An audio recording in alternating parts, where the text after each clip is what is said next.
Okay. So, where we left off last time for you guys is you had arrived in oh my gosh, I was gonna say Urathiru, which is a city from a completely different series and different book.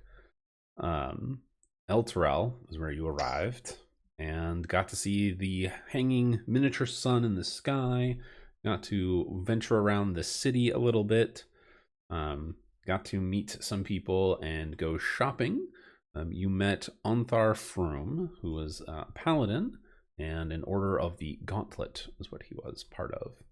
You guys made your coin, went shopping, spoke to Onthar, and discussed the cult, what was going on. He had said, along with Leosin, that they were looking to essentially hire you, and we're going to provide support to you guys to hunt down and kind of trail the treasure that was being stolen by the cultists. They wanted you to follow and see where it went, so that they could possibly deal with it later on down the road. You guys agreed, and were told, hey, if you need weapons, equipment, supplies, we can provide some of that for you, which they did. They gave, I think with the Taltech, I believe you got some new armor for it out of that. And then they said, okay, we want you guys to head to Baldur's Gate, which is where we know the treasure or the loot these cultists have taken is headed. You guys were behind the caravan, so you guys knew it would possibly get there after the caravan left. They offered you a chance to take the river. The river, I believe it's the Corinthar River. And they would send you on a boat, free passage, and get you to the city of Baldur's Gate, which is where you had just arrived when we left off last time. All right, so you have arrived at the docks in the lower city of Baldur's Gate via the river. The shipmaster that has been kind of giving you guys the tour of the river the last 3 or 4 days is a gnome by the name of Orkrin Fizzlepatch. He tells you as you pull up to the docks, he says, all right, get the fuck off my boat, kind of with a grin on his face. But he tells you that you guys are looking for the Ironhide Outfitters on the north side of the outer city, which is run by a human named Ackland Celeborn. And he will be your point of contact for you guys for the next leg of your journey. And that's where we're picking up. So you guys are hopping off the docks in Baldur's Gate in the lower city and said, go find him. Where would we even start? Okay. They said they were in the northern section of the city. Yeah, so where would you start? It's a good question. Go ahead and roll a... I'm going to have it be a persuasion check. Let's talk to some of the people and ask. Good start. It's a good start. What'd you get? Ooh, 24. Really good start. Holy crap, that is a very good start. Okay, on a 24, that was a natural 20. Holy shit. Excuse me. You guys jump off the boat and kind of are like, we don't know where the fuck we're going. The city is a hustle and bustle. There are people everywhere. It's just as big, if not bigger, from the docks at least, as the city you just came from. You're like, okay, where the fuck are we going? What do we do? You grab the first person walking by and go, hey, we are looking for the Ironhide Outfitters on the north side of the outer city. How do we fucking get there? And the guy just kind of blinks at you for a moment. He's an elf and he goes, the fuck you mean you don't know how to get there? And he just kind of looks at you confused, and you all just look at each other like, are we supposed to know? And he realizes that you really don't know and you're new here. And he goes, oh, okay, well, all you have to do, he's like, go down this road, take a left, go down the next road. And he gives you these very detailed directions, like go this route, take a left, take a right, at this sign, take a left, go 4 streets down, do this, do that. And you're like, whoa, dude, okay, repeat. And he kind of repeats it a little bit slower. But he gives you very detailed directions how to get all the way through Baldur's Gate to the outer city. Yay! Yes. All right. I guess we'll head that direction. Yeah. All right. right. So you guys head to it's called the Outer City. The section of the Outer City you're getting to is called the Black Gate borough. And that's the specific one if you're looking on the map for it. But here's what it's all like. Here's what it's like venturing out there. So as you leave the bustling docks of Baldur's Gate, you're greeted by the sights and sounds of a thriving trade hub. Oh my gosh. The salty air mixes with the smells of fish markets and the creak of ships. Dock workers shout over the din, and the energy is chaotic yet vibrant, as merchants haggle and sailors recount tales of the sea. The dense atmosphere is alive with opportunity and the occasional pickpocket. As you travel northward through the lower city, the streets grow narrower and livelier. Stone buildings rise close together, their soot-stained walls adorned with drying laundry, and balconies overlooking the crowded thoroughfares. The air is filled with a cacophony of vendors hawking their wares. Music and songs spill forth from taverns, and the occasional street scuffle can be seen. Oh, I lost my place. Past the city gates, you enter the outer city, where the dirt roads are replaced cobblestone, and the people live in ramshackle homes. The smells shift to a mix of tanneries, alchemical brews, and roasted meats from the roadside stalls. You reach the northern edge of the outer city. The streets give way to open fields and scattered farmsteads. Merchants and sellswords seeking employment mingle in equal measure, all seeking goods and passage further north.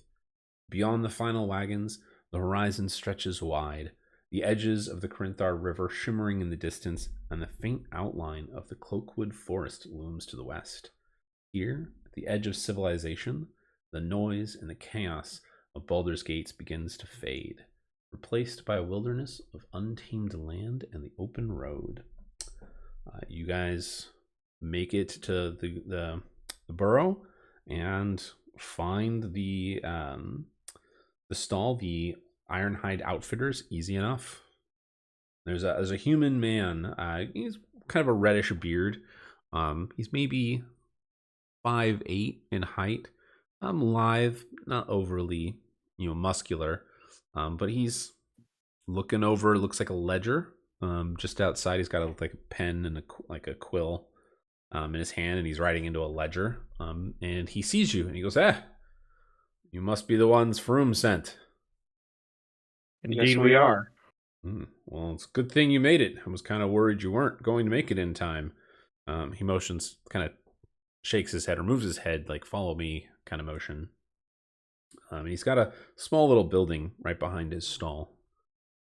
He motions for you guys to follow him. Do you follow him, or what do you do? Yep. Yeah. Sure. Okay. So he brings you into this small, it's like a one room, almost like a hut kind of style. It's very cramped with all of you in there. But he goes, all right. And he kind of motions for you guys to shut the door. And then takes a seat behind his desk. And he goes, well, it's good you've made it here.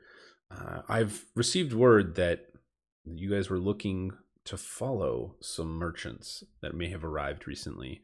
I believe I've found them for you.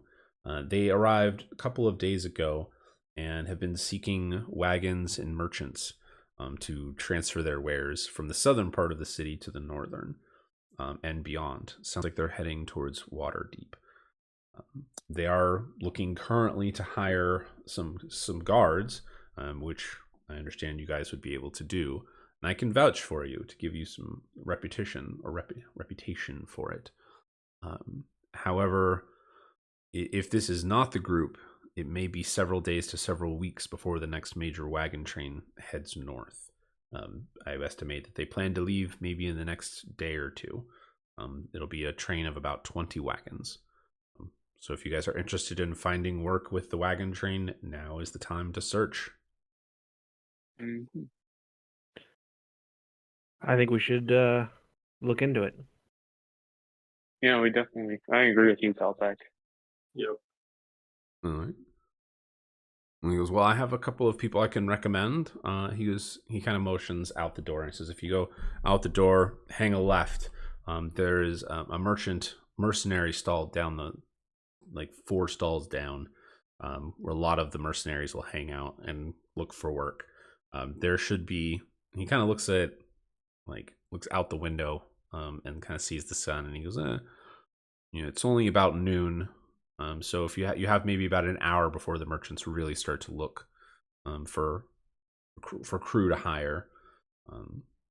So you're welcome to explore and hang out until then if you wish. And what time is it now? It's about noon.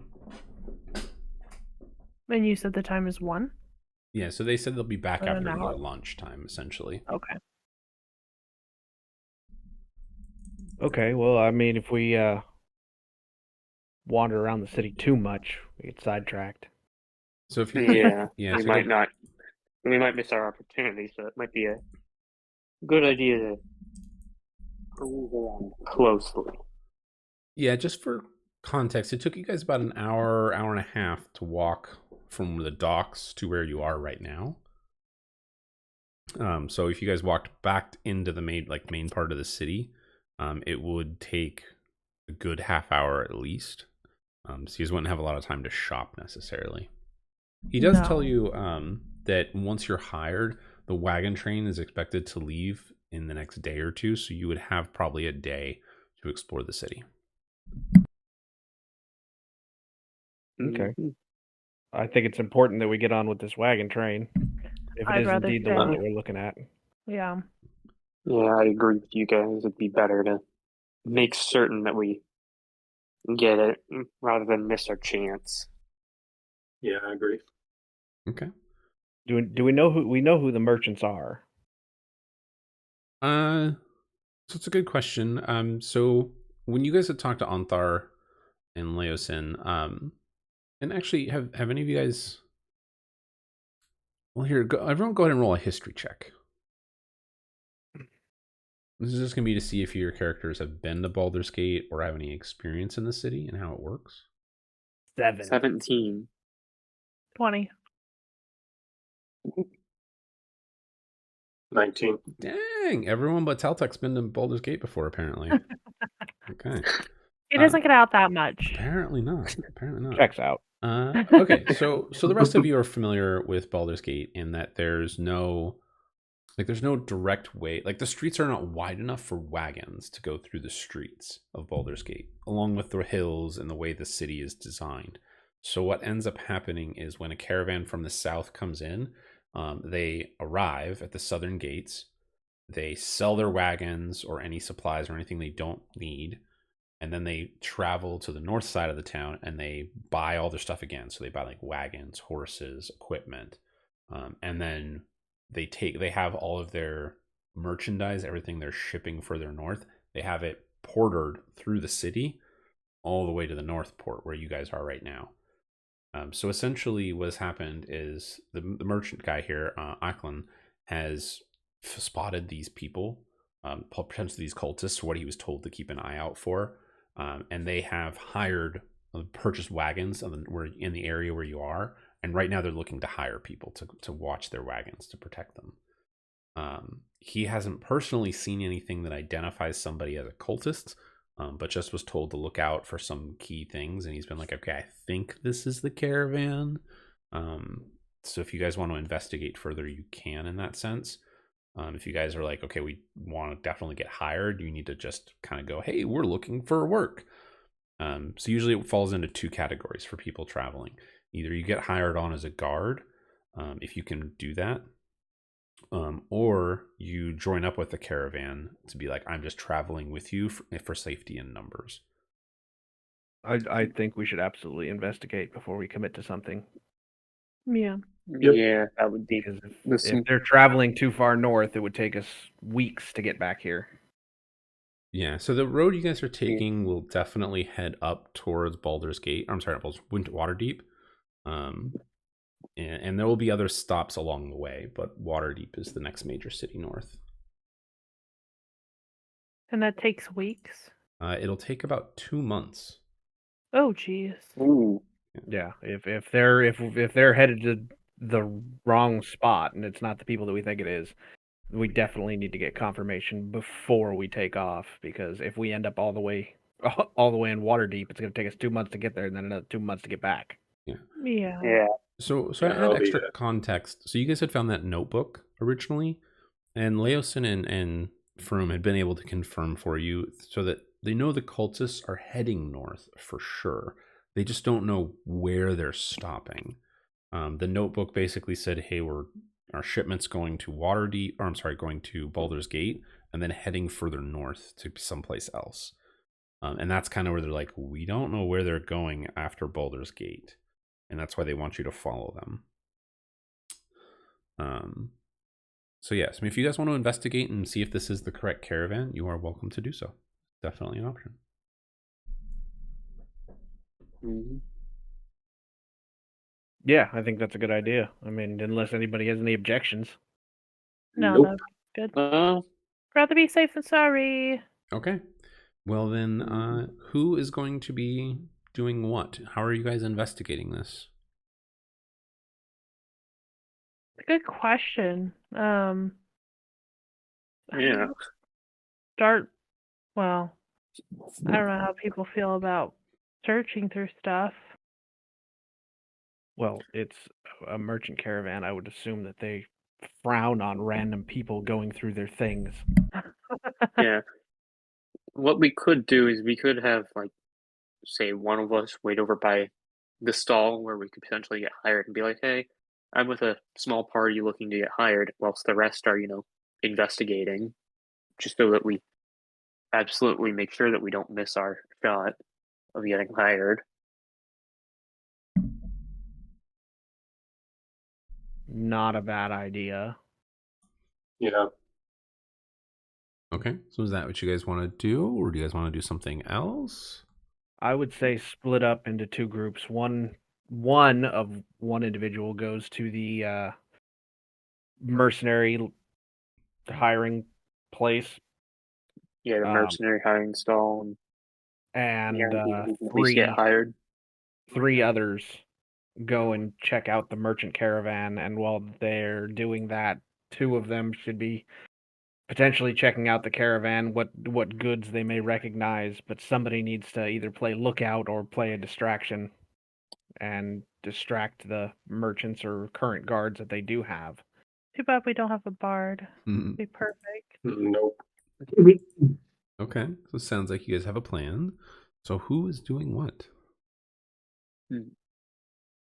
Well, I suppose I will go to the mercenary stall. Okay. I have the highest intimidation and persuasion check, I would assume. Okay. I would like to keep a lookout. Okay. So we got Lathartha keeping a lookout. Are you going with Taltech? Or are you just keeping a lookout while Viston and Scar kind of try and scout around and see if they can find out more about the cultists? Oh, Mhm. let's see. Persuasion. I have a good amount of persuasion. I might be able to, distract if need be. Yeah, I guess. Somebody's got to look out for him. Okay, so you're going with Taltech then, correct? Yeah. Okay. All right, so we got a split 50-50. Okay, well then who would like to go first? Either Taltech and Lathartha or Scar and Viston? No Roll you volunteer. for it. You. Yeah, okay, we can roll for it, I guess. Shadow. It's up to you guys. D6, high number goes. Okay. You're gonna do 3. a countdown? Yeah. Taltech got a 3. 5. All right. So it looks like All right. we're doing Scar and Veston first. Viston and Scar. Yeah. Okay. All right. Well, Scar and Viston, you guys have a plan in mind, or at least an idea of a plan. You head out from the stall. Oh my gosh, I'm drawing a blank on the names. The Ironhide Outfitters. And you're standing on a dirt road. It's very much a big open field in front of you. There are horses off to one side. There's like a giant round horse stall where people are haggling for horses. A little bit off to the side is a wagon seller, or just big, huge hooded wagons, and he's going through selling them. There are merchants around. Not as many as there probably will be in about an hour. But you guys can certainly look around. There are porters kind of running back and forth, dropping off supplies, and you see a couple of them, carrying like together with big boxes of crates or whatever, moving things into carts and wagons for the wagon train that will be departing. So how would you guys like to investigate or learn any more? So we're checking out the cart. Sure. Are you guys doing this stealthily, or are you guys just gonna kind of walk by and peer in the back? What's your plan? Stealth is not the best option for me. I will say that. So maybe I could kind of, I mean, you know, yeah, I don't know about stealth. Okay, if you guys want to try and stealth it, go ahead and roll a stealth check for you guys. both of us. Yes, if you both are doing it. If one of you is doing 13. it and the other one's just keeping a lookout, that's an option too. You can both stealth. I'll just keep lookout, kind of. Okay. In that case, Scar, you can roll a stealth check with advantage. Okay, so we'll keep the original roll of 13 because that was the highest you got. Don't want to go down. Okay. Okay, so you feel pretty stealthy. You kind of jump behind a cart. Vaston, maybe a couple porters walk by. They're getting ready to load a wagon, and you kind of stop them. Go ahead and roll, Vaston, for me a performance check. Well, I'll give you two options. Either performance, because you want to try and, hey, I want to strike up a conversation and be silly. Or you can do just a persuasion check to just, hey, I want to have a conversation. You tell me that after a roll. I'm going to do the persuasion check. And wait till I'm done explaining before you roll. 23. Okay. Oh, that's much better. Yes. Okay. So you Went from a nat 1 to a 17. Yes. Yeah. So in the future, wait for me to say like what the options are before you roll. This way, something doesn't happen that you're not rolling twice, because that's technically giving you advantage in this case. Yeah. Okay. So, Scar, go ahead and roll an investigation for me here. Full advantage or no? Nope. Just regular straight roll. 13. Okay. The first couple of wagons you look in, you can't really see much. They seem to have food stocks more than anything else. There's a couple of barrels of what looks to be brandy or ale, maybe wine. There's some sacks of flour, some casks of meat, some mining equipment. Nothing super stands out for you at this wagon. You even get to the point where you're like, okay, Vaston's making a pretty good distraction over there, and I'm going to jump in the back of the wagon and look. And Okay. Nothing stands out. You go through another 2 or 3 wagons and don't seem to find anything offhand. There's still another like 10 wagons to check, though. So check them. Okay. Vaston, are you going to continue to try and play interference? Vaston, did you hear me? Sure. I was muted, but sure. You are. Would I roll persuasion again? You can do either a persuasion or performance, either one. I will roll persuasion again. Okay. 12. Okay. Not as good. Scar, go ahead and roll another stealth check for me here. Full advantage? Stealth with advantage, yes. 16. Okay. Okay. You feel pretty confident, even more secure in your hiding ability for the moment. You don't think anybody has spotted you. Go ahead and roll in another investigation check for me here. 10. Okay, you got exactly what you needed. So Vaston's kind of like trying to strike up a conversation, and the porters are like, They seem to be enjoying the break until one of the merchants walks over and goes, "What are you doing? Get back to work. I'm not paying you to sit here and lollygag." Vaston, go ahead and make a perception check for me here. Perception? Yes.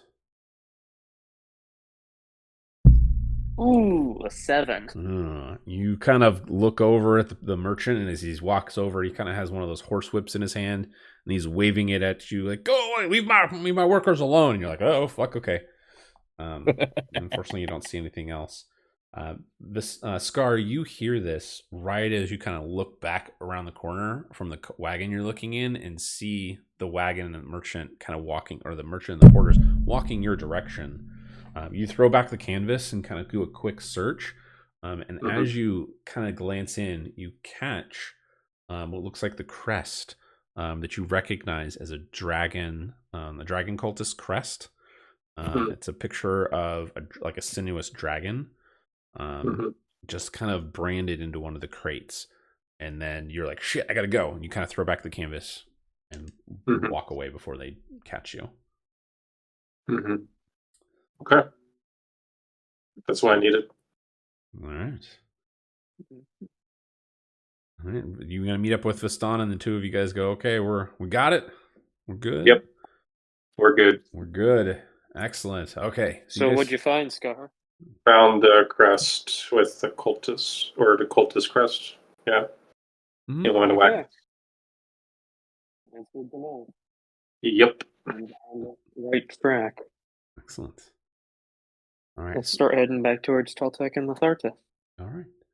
All right. Well, off to Taltek and Lathartha. All right, Taltek and Lathartha. You guys kind of exit. You watch as Vistan and Scar head across the road to the wagons, and you head over to the stall with all the other kind of mercenaries. There are 6 of them leaning against it's a overhang or like a pavilion. So they're just kind of like 2 of them are sitting on the ground, just kind of sitting there, tending to their weapons and equipment. Another 2 are just kind of standing there, shifting their feet, just bored. And the 5th one is just seems to be talking to somebody. This little gnome guy he's talking to, and the gnome's kind of just nodding for it. The gnome's got this bushy, big hair, like a giant afro, just thick black afro style hair. And the gnome sees you, the 2 of you walk up, and he kind of nods to the other mercenary, and he goes, yes, hi. Are you guys looking for work? Indeed, we are. Most excellent, most excellent. Is it just the 2 of you? No, there are 2 others in our group as well. Group, you say? Well, you have another group here too that's looking for work. I wonder which of you guys will get hired first. Well, you guys have a name? We do. And it is Uno Reverse. Uno Reverse. Never heard of you. Okay, well, I guess everybody starts somewhere. You know what I mean? Wink, wink. I suppose we do. Yeah. All right, well, this is the Iron Pledge, and he kind of points to the guys behind him. And you look over, and you see the man he was talking to is a human. He just kind of nods to you. He's a towering man with a bald head and a thick beard. But his other compatriots, there's a half-elf that has a kind of like 2 twin daggers at their hip. And then there's a fire genasi. He's got a bow strapped across his back. And there's a half-orc that's got a big, tall, like tower shield sitting next to him. He's on the ground kind of just looking up at you. The tower shield is probably 6 feet tall. It's just this huge, massive thing. And then the last one is there's a tiefling. And she just kind of smiles, like this bright white smile, and just nods to you. She's got a light to her eyes, and she's got a hand drum like at her hip. She's kind of like, her fingers are twitching, like she's kind of like always used to tapping something. In fact, when you see in her other hand, she's got a drumstick, and she's just kind of flipping it and playing with it. Like she's got like that nervous energy of like, I have to be doing something kind of attitude for it. But the gnome guy goes, all right. Well, feel free to hang out. It'll be a little bit. He does look up at you, Taltek and Lathartha, and he goes, before I forget, you ever done this before? You have any recommendations or references? Those always help. We do. We have a reference. Okay. And who's your reference now? Maybe I know him.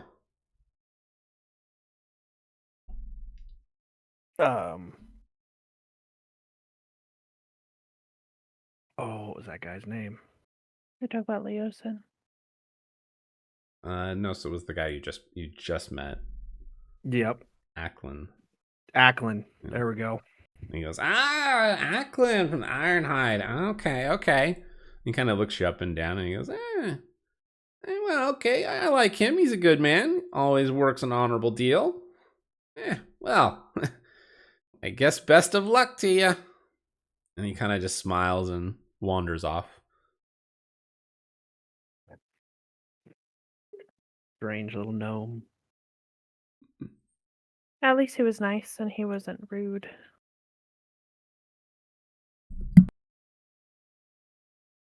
No, just mildly condescending.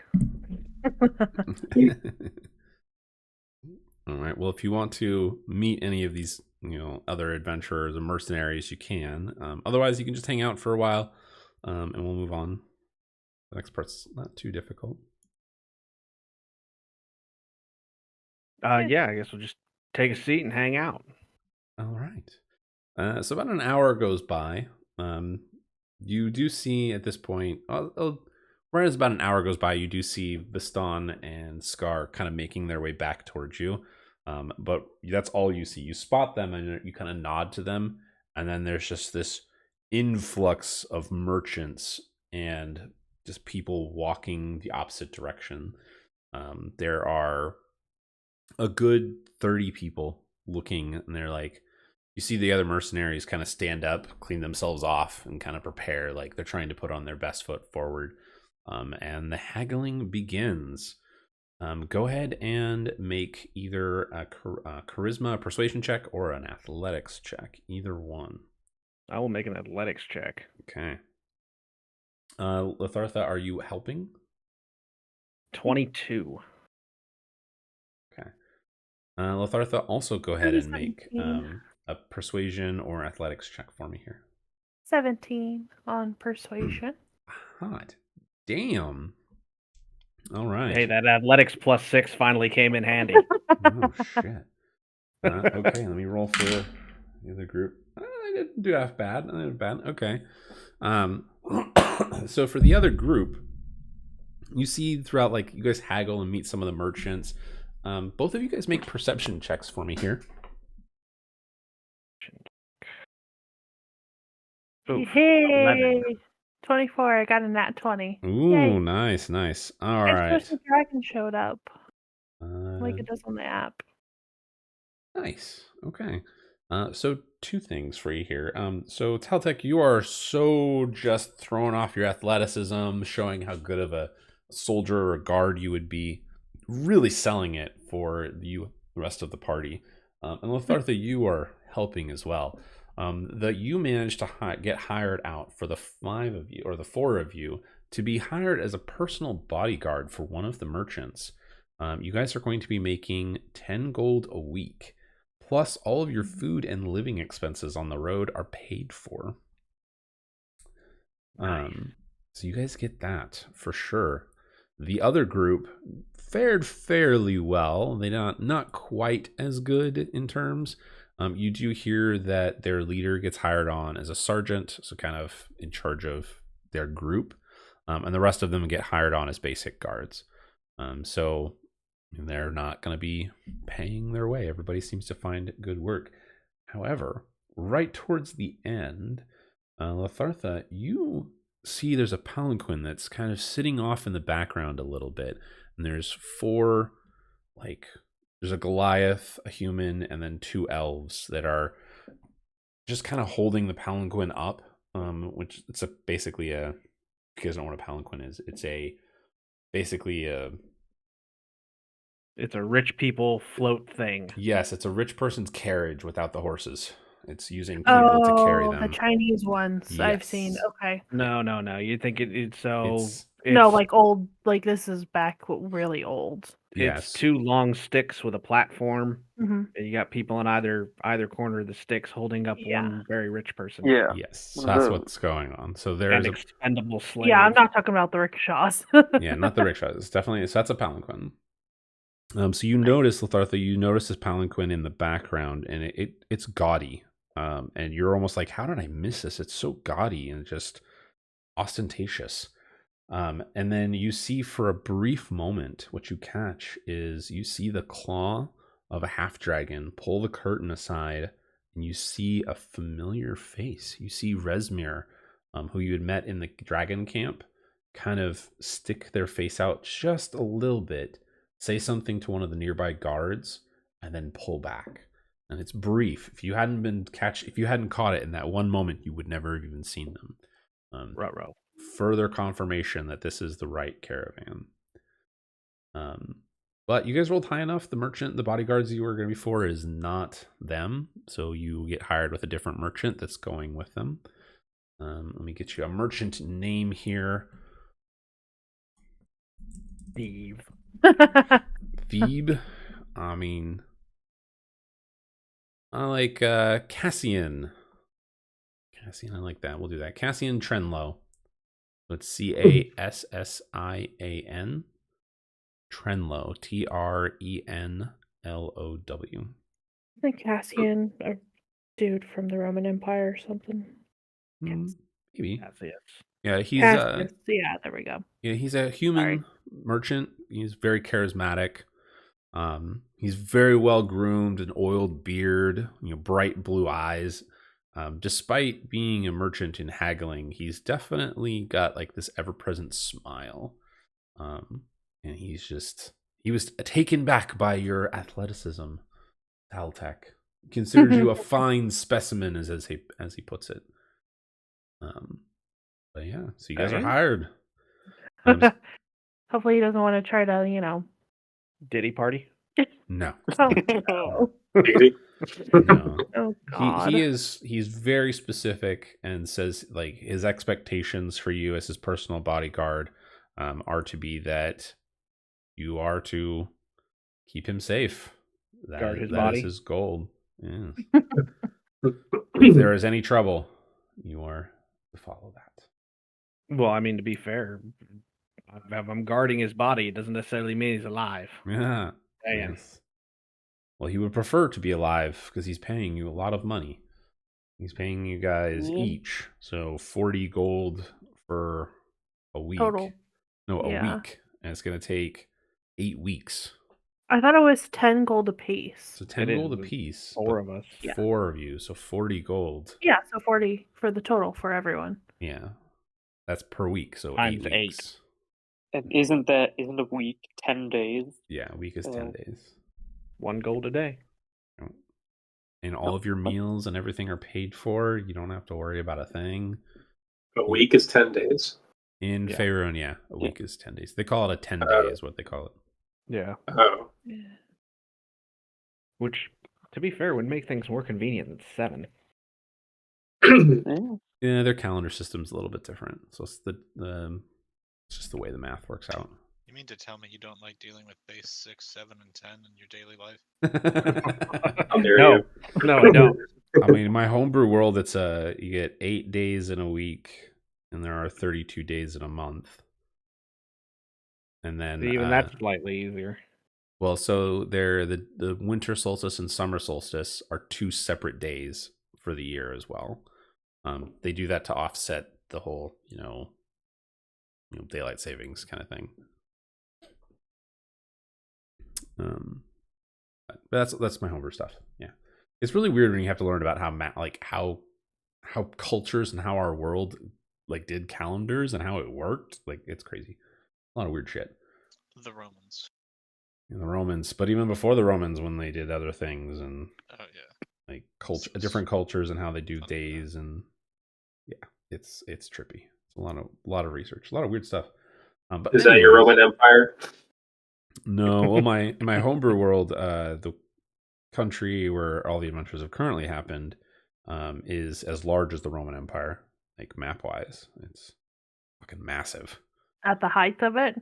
Yeah, population wise and physical size. Is at the height of the Roman Empire is how big it's called the Empire of Scarthia, is where the adventures are taking place in, and yeah, it's the size of the Roman Empire.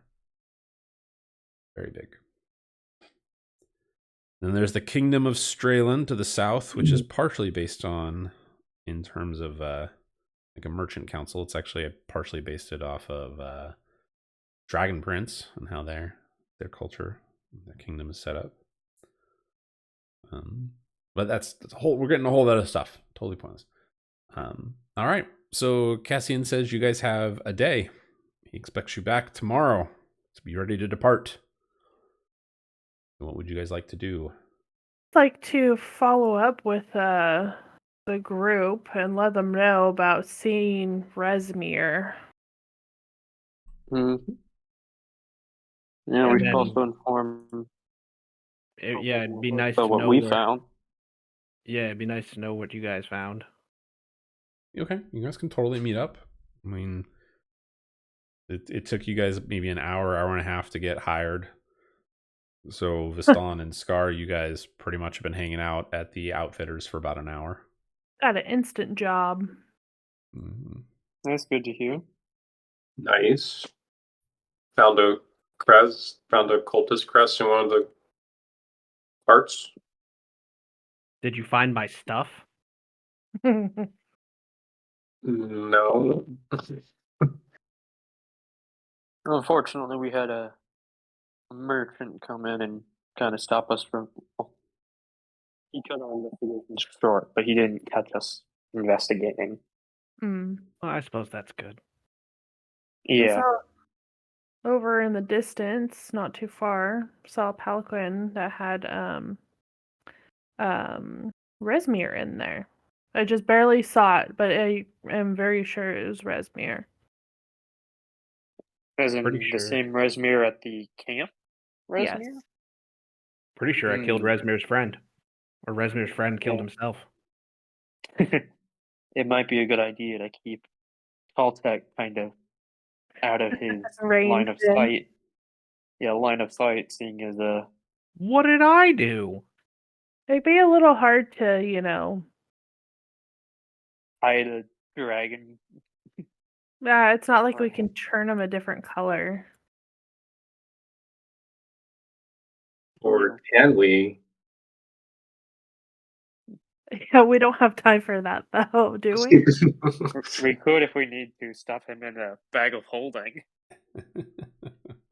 That seems like a bad idea. It'd be Yeah. a tight fit. That's rough.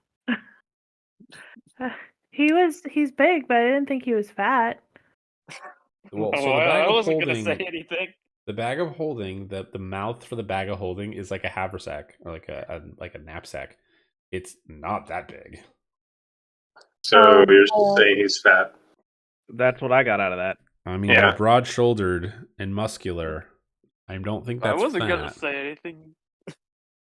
Like, Yeah, you can you get- believe look, this DM's nifty? Jeez. Wow. Yeah. Fat shaming? God. I am fat shaming now. This is ridiculous.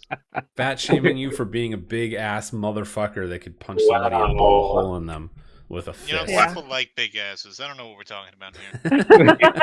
As if they cannot lie? Who is that? Who did that song? Oh I god. forget who. Sir Mix-a-Lot. Big Butt. Yes. Yeah. Sir Mix a Mix-a-Lot. Lot. Yes, for sure. Sir Mix-a-Lot. All right. Well. All right. So we've is got a it- day. Yes. We got a day until we take off. Do we need anything before we leave? Not that I can think of at the moment. No. Inventory. Does anybody need potions or anything? We did go shopping. We did chop, so We shopped Yeah. many hours. There was many hours of shopping. yeah. Yeah. If only we waited till Black Friday to shop. Ooh. I don't know if they have If a, only. I don't know if they have a Black Friday type thing in Baldur's Gate or in Faerun. You should know. Thought you knew everything. I don't know everything. This isn't my homebrew world. I know a lot about Faerun, but not that much.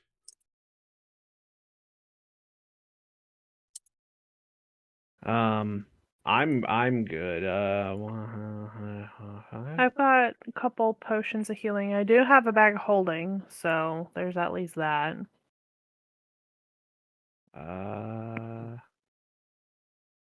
I've got my portable ram back. I'm good. Yeah, I'm good. Okay. I've Well, got then. 2 magic items that will potentially come in handy. All right. Well, then in Fine. that case, Oh. everyone can go ahead and mark off a long rest. You shouldn't need to, but go ahead and mark it off all the same. And then you guys, Lost the 5 temp hit points. go ahead and re-add Yeah. those. You can re-add those. Done. Yeah. Sweet. So everybody should still have their 10 hit points. All right. And then you arrive bright and early with the dawn. And as you arrive back at the setup area, it's a commotion. People are all over the place. Ackland does kind of walk up to you, and he brings up 4 horses. And he says, Onthar has instructed or asked me to provide you with horses. And when you get to Waterdeep, there will be somebody there that can meet you, and you will just give your horses to them, and they can provide new supplies if need be for it. When you see Cassian, does this person have a name? That's a good question. Let's see. I'd rather not run off with their horses on accident. I was just gonna call him Die. We could just run off with their horses on purpose. I mean, you don't have to do it on accident. There is always that. Grand Theft Horse. Man, this adventure is so bad because they're like the breakdown of this part. They're like, okay, when you get to Waterdeep, this happens. You're like, okay. Do we have a horsepower there? How much horse? They actually don't give a name. They just say, hey, when you get to Waterdeep, you'll get... Okay, Bob it is. So, Okay. give me a second. I'm going to make up a name for us here. Mike Tyson. No. We'll say their name is... Mike Tyson, I wrote it down. No. Varric name is Mike Tyson. Stonefist is the person you're going to meet. Varric. Varek. Stonefist. They're a dwarf. Stonefist? Stonefist, yes. Okay. Not that he's going to be come back around anytime after this whole thing.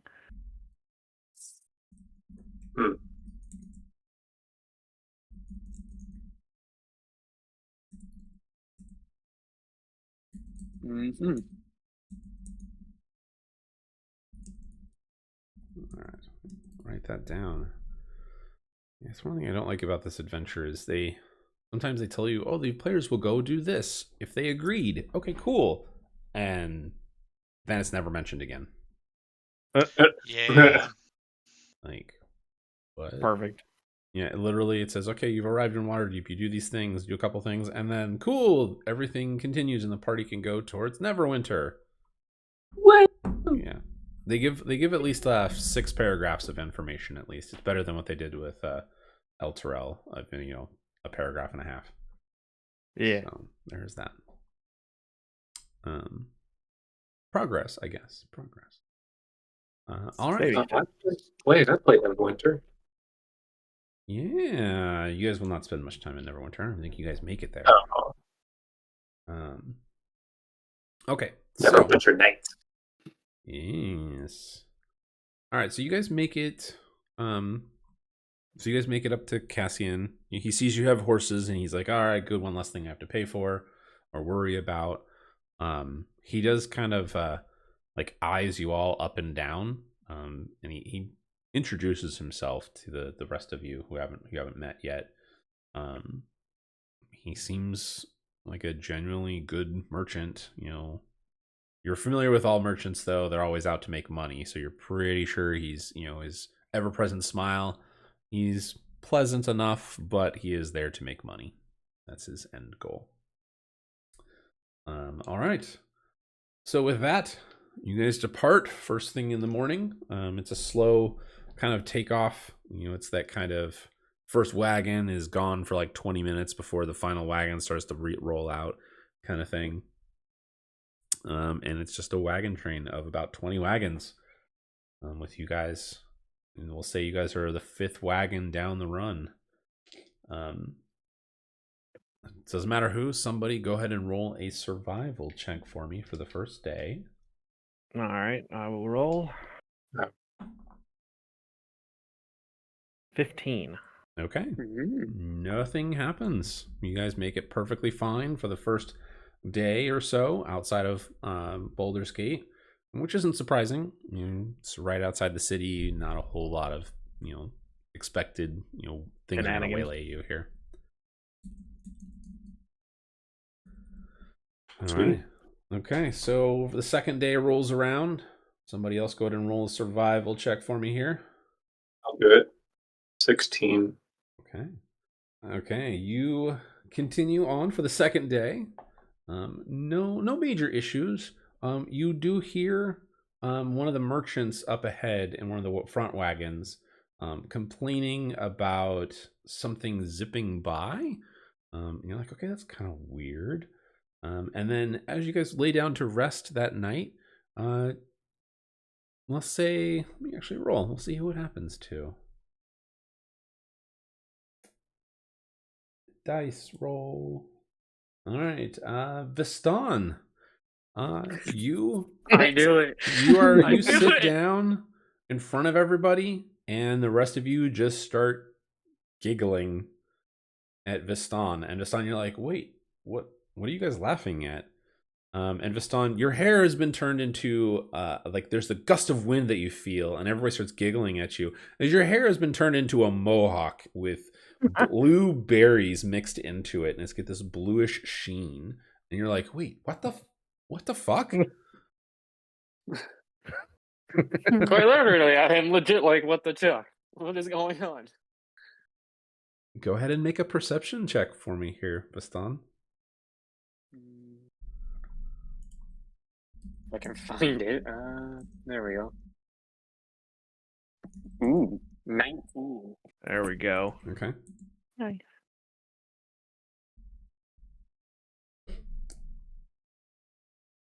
Yeah, you're not sure what it was. There's something. There's a gust of wind, and your hair felt like the wind went through your hair, and then you're like, okay, whatever, and you didn't notice until you sat down. Everyone's just kind of giggling at you.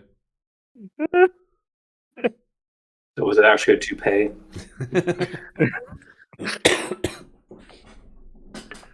All right. Well, It's the new amulet. Turns out it's cursed. well, that's one way to do it. Yeah. Wow.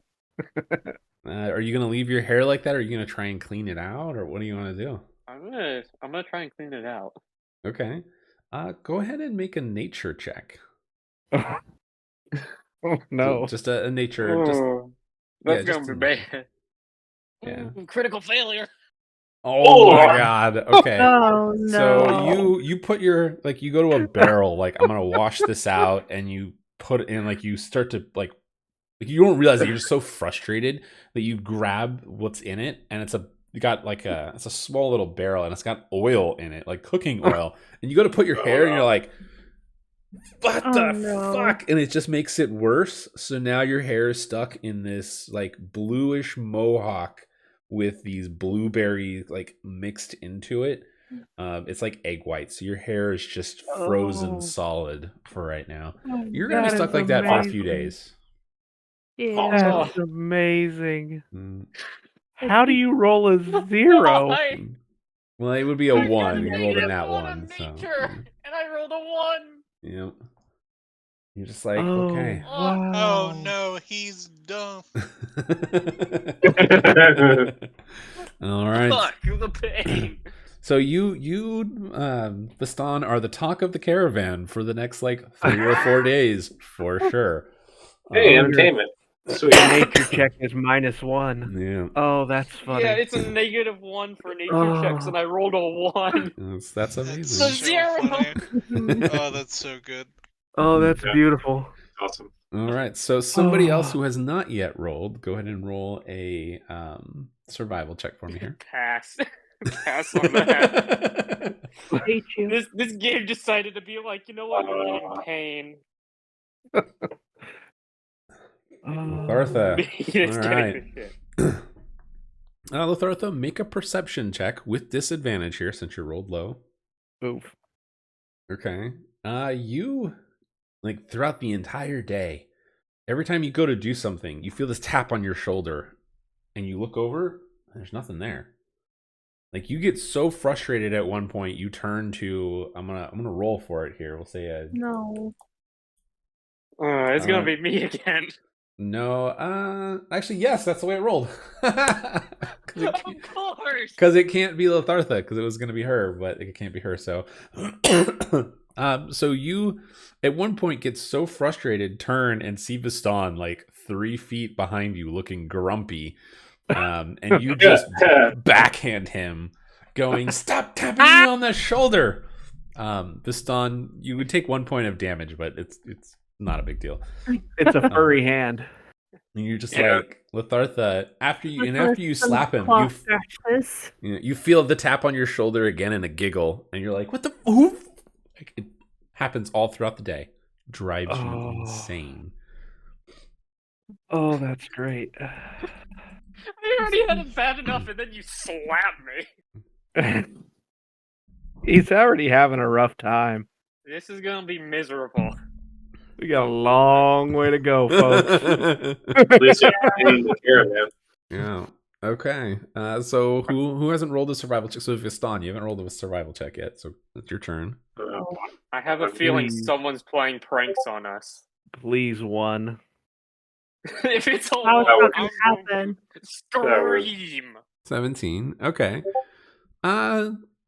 So you notice like nothing bad happens. You're in the middle of kind of like cooking food, and you hear somebody complaining behind you, and then you hear this hiss of steam, of like, "God damn it, who poured water on my cooking fire?" And they're like, "What?" You turn around to look, and then you hear the same tss behind you, and you turn and look, and your cooking fire is out. You're like, "Wait, what the? Who?" And you look around, there's nobody around. Make a perception check for me, Viston.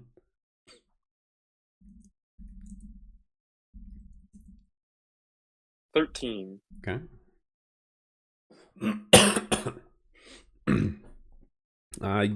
Nothing. You're like, "What the hell?" There's nobody around. It's just you. You get your cooking fire set up again, and you're kind of like have to stem the coals. And you're like, "All right, it feels good." You start cooking again for the midday meal, and then you feel a tap on your shoulder. Turn around, like, "What?" And then you hear the steam again. You look over, and your cooking fire is out, and there's a bucket of water that's been tipped over right next to it. What?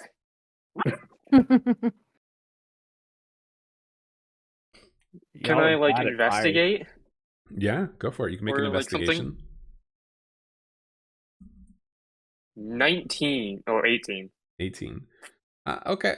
The bucket wasn't there before. Somebody definitely poured water on your cooking fire and left the bucket behind. But there's nobody nearby. It just materialized as far as you can tell. The audacity. It's just a DM wanting Something. to annoy us to death. No, it's not the DM wanting to annoy you guys. It's the DM wanting to annoy me. Yeah, Mission accomplished. it's just the happens. randomness And he's of the done a dice. good job at that so far. I've had blue hair. I got slapped by you, Latharta, and now Cooking Fire go out twice. Have you Don't tried forget the knocking oil stuff? head? Yeah. Jeez. Yeah, that too. Okay. Somebody else will be back at the beginning. So Taltek or Scar, All go ahead right. and roll a survival check. Yep. All right. What here we week go. are we on now? So these 20. are only 4 days. Like these are just Yeah. days. Not even on weeks So- yet. 20. 20. Okay. Nothing. Was that a nat 20? No. No. So the day goes 20. mostly fine. You don't hear any commotion from anybody, except Viston. You hear him start to sneeze, just first thing in the morning, and then throughout the entire day. He's just like, you look over at him, and he's just miserable. There's just Damn it, Caden. tears and snot. Seriously, why me again? And he's just like, "Oh, I feel miserable." Like pollen. You like look at him, and there's like this cloud of pollen just around him and suffusing Oh, that him. sucks. Caden, go ahead and make another perception check. You want me to make another perception check? Because I was just going to ask, could I do something like detect magic? You have detect magic? Yes, I have it as a spell. Yeah, if you want. Sure, I will use detect magic. Okay. There is nothing magical. Other than the items you have on yourself or your friends, nearby, there's nothing else magical that you see. Do I notice anything about the pollen cloud? Is it just around him, just around his head? Go ahead and make a perception check. 19. You do notice that it seems to come and go in like at certain times. Like as right as it's almost like somebody has taken like flowers that like emanate a lot of pollen intentionally. Like, you know, in the summertime you could see those flowers that they just Right. the wind blows and there's just pollen everywhere. Like It's some of the almost pine like, trees. yeah, it's like somebody has taken those plants or those flowers, walked up to Vistan, and then blown it right into his face. You do see a couple of those flowers tucked in, like right at the edge of his cloak.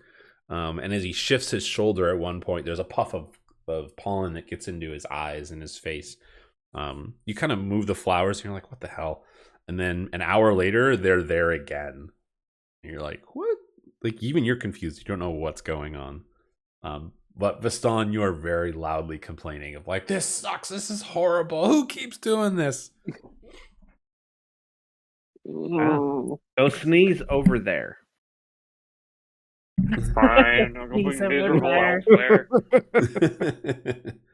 Well, okay. All right. Well, at this point, it's towards the end of the day, and Snifty, go ahead and introduce yourself and tell us how you appear. Yeah, so just kind of a blur of movement zips down the wagon at some point from the far end of it, from wherever you guys are in it. Yeeting on by. Can't really make out what it is. It's moving too quickly. And it stops just right in front of Vistan. At which point, if you're close enough, you can see it's just a little guy with his little, not even wings. He's just floating. Tiny little dude, big old hat. What is it? Re- I'll post a And, picture of it too. yeah, you'll see the picture. And he just turns to Vistan and is like, "You're fun to mess with." Why don't you go mess with someone else? 'Cause you're fun. This is not fun. It's fun for me. Who What are might be you? fun for you is not fun for everyone. Eh, Actually, it was pretty fun for me. Yeah, it was kind of fun too. Yeah. see? Who are you? Oh, I'm Blink. Blink. No elaboration, just says. Okay. Okay. Yep, that's fair enough. Where do you come from, Blink? Oh, out there in the fields and the forest. Oh. Just coming over here for some fun? Hang out with Yeah, it gets pretty boring with nobody around. I guess there's my friend though. us? Yeah? Yeah, I'm sure he loves being your friend as well. yeah. He'd probably love it more if he wasn't a tree. Mm. Friend is a tree. Okay. Yeah, it's unfortunate. Does Yeah. your trait talk? Or, Yeah, yeah. I was actually gonna ask if you guys want to talk to my friend. He could use some help. Your tree friend needs help? Yeah. Hmm. Well, he was a person, but now he's a tree. Well, that's a pretty radical life choice, but Yeah, I don't know why either. yeah. I mean, I suppose we can go talk to the tree. I Well, will I pass guess- on that. I'm just gonna sit here. He says he was cursed by a druid, but he can't remember much, so I don't know if that's true. Oh. Very well could be. Well, how far out of our way is this tree? But how far out of the way is this tree? It's not far. So for Blink, for you, it's All right. like 10 minutes away. It's not very far at all. Okay. For the rest of you, 6 though, days. It's like Um, 40, 45. so go ahead and everyone make a. Well, I would say not everyone, but Taltech make a nature check for me here, or nature or history, either one. I'll give you either one. Why everybody but me? What did 'Cause I you- do? You don't know this 9? area. You rolled bad for being in Baldur's Gate. Oh, that's fair. 15. Okay, Yep. and all right. So Scar and Lathartha, you are like this. Okay, no idea. Like he's nearby. Don't make sense. But Viston, you've traveled this road before, and you recall that you guys are near a bend in the road. It's actually going to come up probably the next, like tomorrow for you guys, because it's late in the evening at this point. And the bend in the road is called the Whistling Bend, because when the wind comes from the north, you can hear whistling on the wind through the trees. And what Blink is describing sounds like maybe his friend that's a tree is near there. So it's maybe a couple Whistling hours for help. away from where you guys are. Hmm. He's talking about a place further up the road called the Whistling Bend. Well, I mean, if it's on the road anyway, we might as doesn't hurt anything to go talk to the tree. Does David? This is for you. Does the caravan keep going, or does it actually make stops in the evening? It makes stops in the evenings. Okay. Okay, so I won't leave this behind. Oh well, to be fair, Hopefully. we are hired as guards for this caravan, which means we need to stay with said caravan. That's true. So it's early evening now. We could. Well, so with that, Taltech, go ahead and make a. What would that be?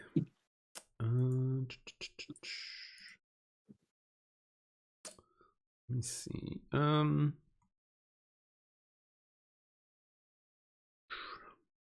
Make a. I'm gonna make it an insight check for you. An insight check. Yeah. Oh, right there on the 20, and it rolled to an 8. Oh. Okay. 9. So, not too great. No. You do. You Mm-mm. are. Hang on. Let me see what I might be able to fix that. How are you gonna fix an insight check? I don't know. Let me see. I could fix a lot of things. One of your like features or traits or something. Your Would special ability. Insight be an ability check? It's a skill check. Damn. Nope, can't fix that. Okay. So I mean, you've definitely like there's been grumbling along the last couple days, definitely since Blink's been playing the tricks on you guys, not just from you guys specifically, but from other merchants and other people. It's just been the last day or two that Viston's been the butt of the jokes lately.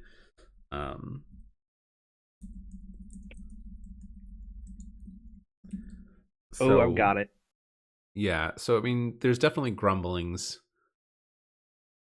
And now that you know the cause of it, you're not certain, but maybe you could convince Cassian or somebody else to be like, "Hey, can we go deal with this so this guy leaves us alone," kind of thing. Yeah, let me go talk to Cassian, explain kind of the situation. I'll see if he'll let us scout ahead for the evening and meet up with the caravan in the morning. At this point, Blink's gonna chime in and be like, my friend also, he told me that if you guys came and helped him, he had some goodies nearby. Called it treasure. I like goodies. They look like a lot of shiny round gold things. What do they look Those like? are good. A couple like silvery ones, but not silver. A little Sounds good. different. I don't know what those ones are though. Sounds good.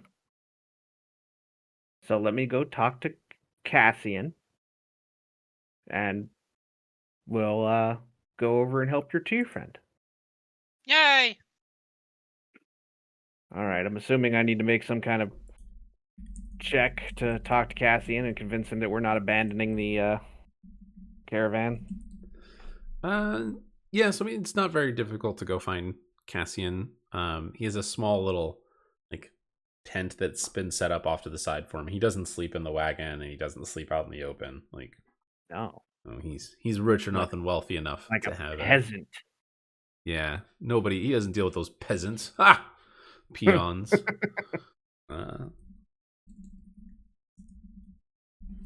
So you come up to his tent, and you kind of knock on one of the poles, and then he says enter, and you enter in. And inside the tent, it's big enough for him to stand up, just pretty much like it's like tent wise, it's probably, think of like a 3-person size tent that's tall enough for someone to stand in, is kind of like that. He's got But not quite a pavilion. Yeah, not quite a pavilion, but it's big enough for him to have a small table, like a small writing table and a stool, Like and then a a campaign cot, tent. off to the side. All right. But so he's sitting at the desk, and he's got a little hat on his head, but he looks like he's almost in a nightgown. It's not really a nightgown, but he's kind of like a Nightshirt. Yeah, not buttons, but it's like the strings, so it's just undone in the front a little bit, kind of like he's just relaxing. He's got a small glass of wine that he's drinking, and he kind of looks to you and he says, "Oh, yes, what is it, Taltech?" And then for a moment you see his hat go boom and get knocked over just out of nowhere, and he kind of looks down at it and picks it up off the table and puts it back on and looks confused for a moment and says, what can I do for you? So, we believe we have discovered the cause of all of our His little, hat gets knocked over again, and he goes, what the fuck? Hey, boss, that don't go there. He picks up his hat again and puts it back on. Okay. So, we think we figured out what's going on, and it's a little bit out of our way, but in the same direction the caravan is traveling. It's going to take us maybe a day or so to wrap the situation up, but I believe we can rectify all of our current issues. Boop! His hat gets knocked over again. This time it falls onto his cot, and he's like, kind of like that. wait. Cassian looks around and goes, who did that? That was fucking perfect.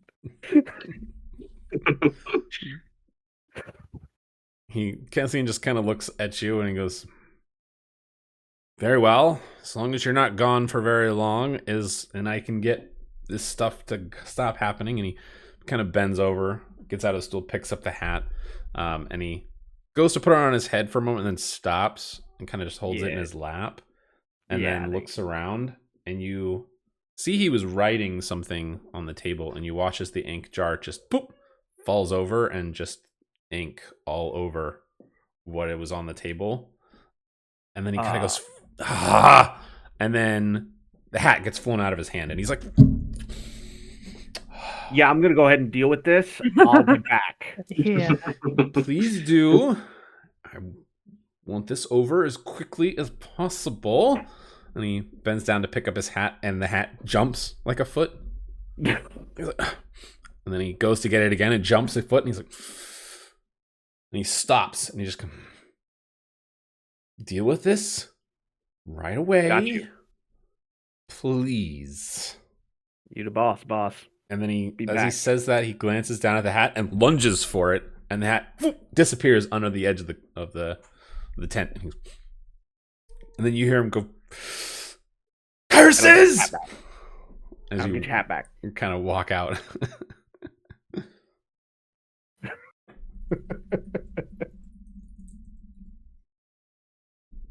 So, guys, we've got approval. Sounds like a great plan. Let's go find this tree. Pass. I've already had enough of this guy. I'm staying. Yeah, but if you help sooner, we can get this done. The better. Now, see, you're coming Mm-hmm. because then Blink has entertainment. Yep. If you agree to help my friend, don't mess with somebody else. And Blink Yeah, just see, shows up to me. exactly. Yeah, no, you're kind of with us. Yep. Oh yeah, 100%. You just see Viston like face palm and his hand like drags down like towards his jaw and he's like, ugh, fine.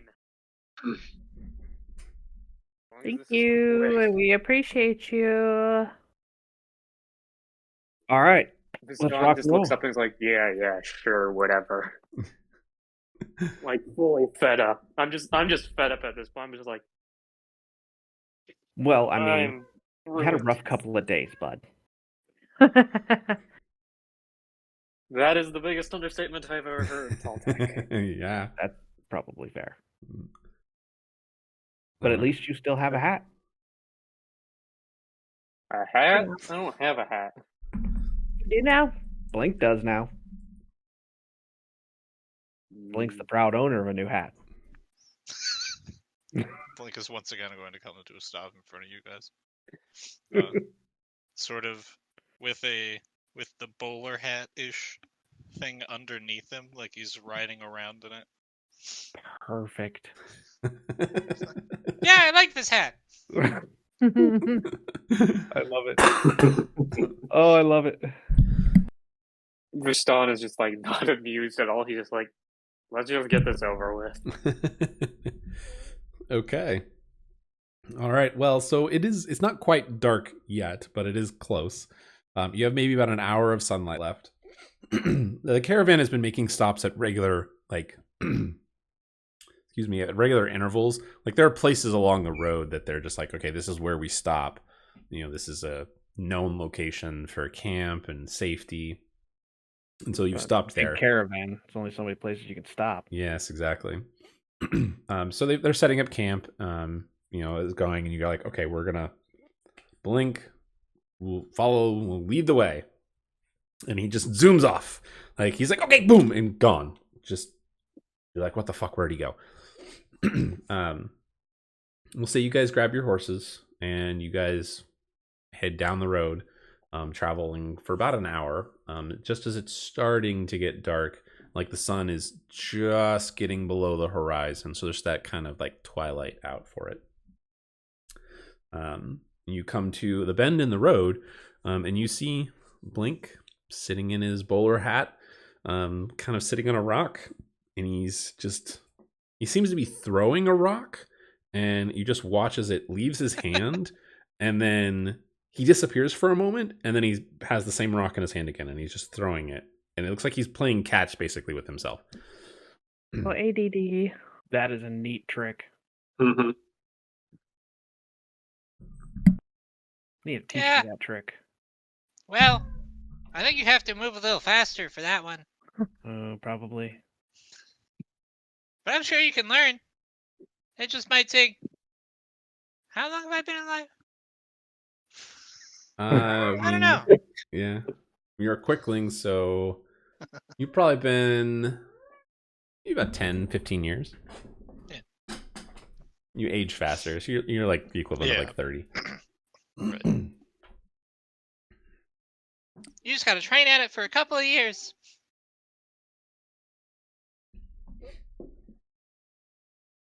All right, so where's this tree? Where's your friend? Oh, he's this way. And Blink is just gonna fucking zoom. Someone needs to get this dude a bell. And then Blink is gonna zoom back, realizing that you people cannot keep up with that speed. And go, fine. We'll go slow. Yeah, Blink is definitely that ADHD, like twitchy, like gotta go, move. Yeah.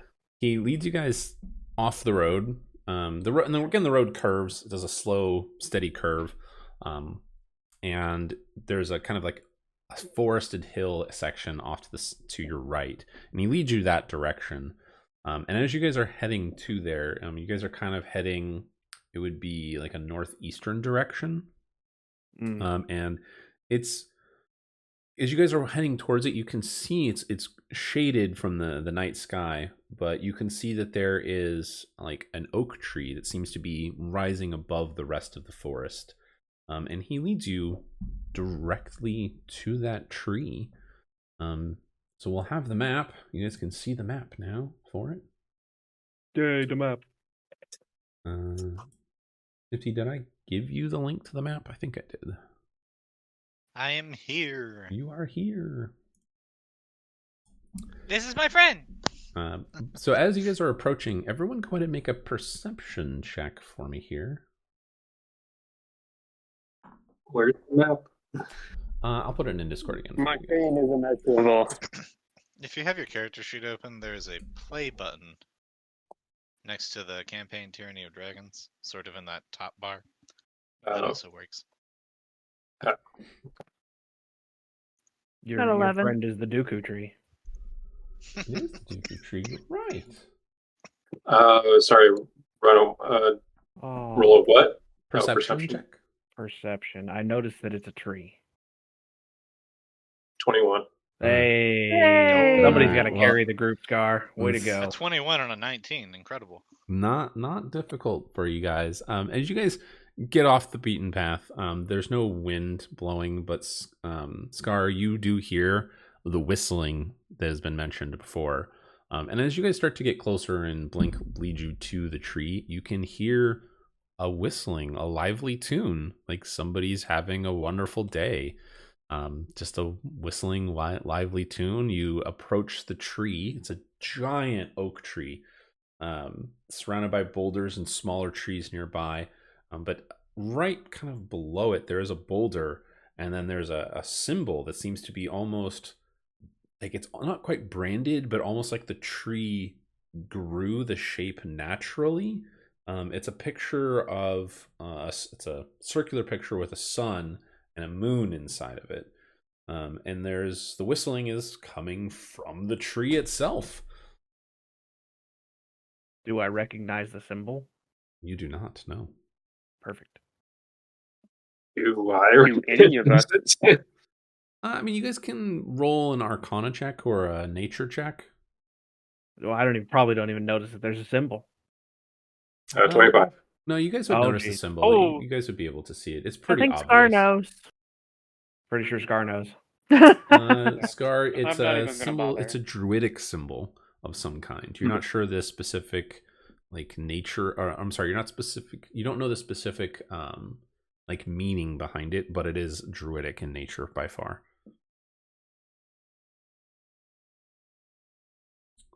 You're just not a druid. That's the catch. If you were a druid, you would know more about it. But as you approach, you see Blink sitting on a rock nearby, and he seems to be saying something to the tree. You can't really keep up. He's kind of like pacing back and forth, and you see this blur of him, and the tree is starts to vibrate a little bit, and you hear this laugh coming from the tree, and then the tree kind of shifts a little bit. Its branches kind of lean forward towards you, and you hear this deep voice, and he goes, ah, my little friend, you are so fast. You have brought friends of your own.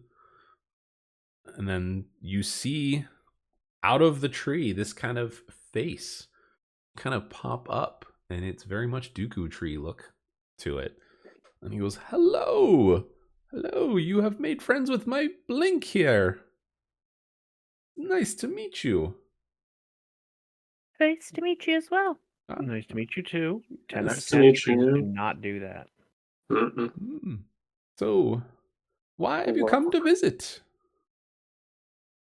Well, Blink said that you may require our assistance. Oh, he is so full of life and energy. I am jealous. I'm not sure that you can help. But if you can, I would be grateful. Don't know till you try. Very true. What is your name, little one? My name is Taltek. Well, that is a I have to pleasure. remember he's little. I mean, the tree is like 150 feet Yeah, tall. Tree. I know. Have No. to. It's a tree. Yeah. Everything is little. Yeah. What is your name? I do not know. I cannot remember anymore. Oh. Well, I'll just call you Bob. No, I do not think that is it. Let's go to Treebeard. Ooh, that's not bad. I mean, that's fair. Blink, did you have a name for him as a tree? Honestly, I've always just called him the tree, but I kind of like Treebeard. I never really thought about it. He kind of, you hear the tree kind of laugh a little bit, and he goes, "All right, I guess I can be Treebeard." Sweet. I like it. That's a good name. Yes, well, thank you, my furry friend. And he goes, well, if you are to help, I do not know what you can do. I do know I was cursed this way. I was not always a tree. I believe I was human once. Seems so long ago. Do you remember how long ago? I do not. It has been many, many winters. I just know that during the winter I go to sleep, and then when I wake, I seem to have forgotten more. Except for Blink. He is my ever friend. He constantly returns. Okay, well that's probably not the best sign. I mean, the longer this goes on, the more and more this individual is going to forget. Who cursed you? Oh, it was a druid. Nah, that figures. They're sketchy. The scary lady. The scary lady. Does scary lady have a name? I never got close enough to her to learn it. Where does scary lady live? So Blink would know the general area, but Yeah. Treebeard here would kind of wait to see if Blink responds. Right. And Blink's just kind of like shivering at this point. Well, you rolled a 1 to perceive that you were going to say anything, so Well, fair. he minutes go by at this point, We're just sitting here and everyone was just kind of staring, and you guys are like, did the tree fall asleep for a moment? I mean, it's a tree. They don't really do quick. Yeah, You know? that's fair. Yeah. So we'll say after like 5 minutes of silence, you guys are kind of like looking at each other, and you're like, "Hello?" And he goes, Ahem. And he goes, "Yes. Oh, were you waiting on me? I thought you would know." Sounds Where like the trees from Lord of the Rings, where they take forever to decide things. It's not far off. Treebeard.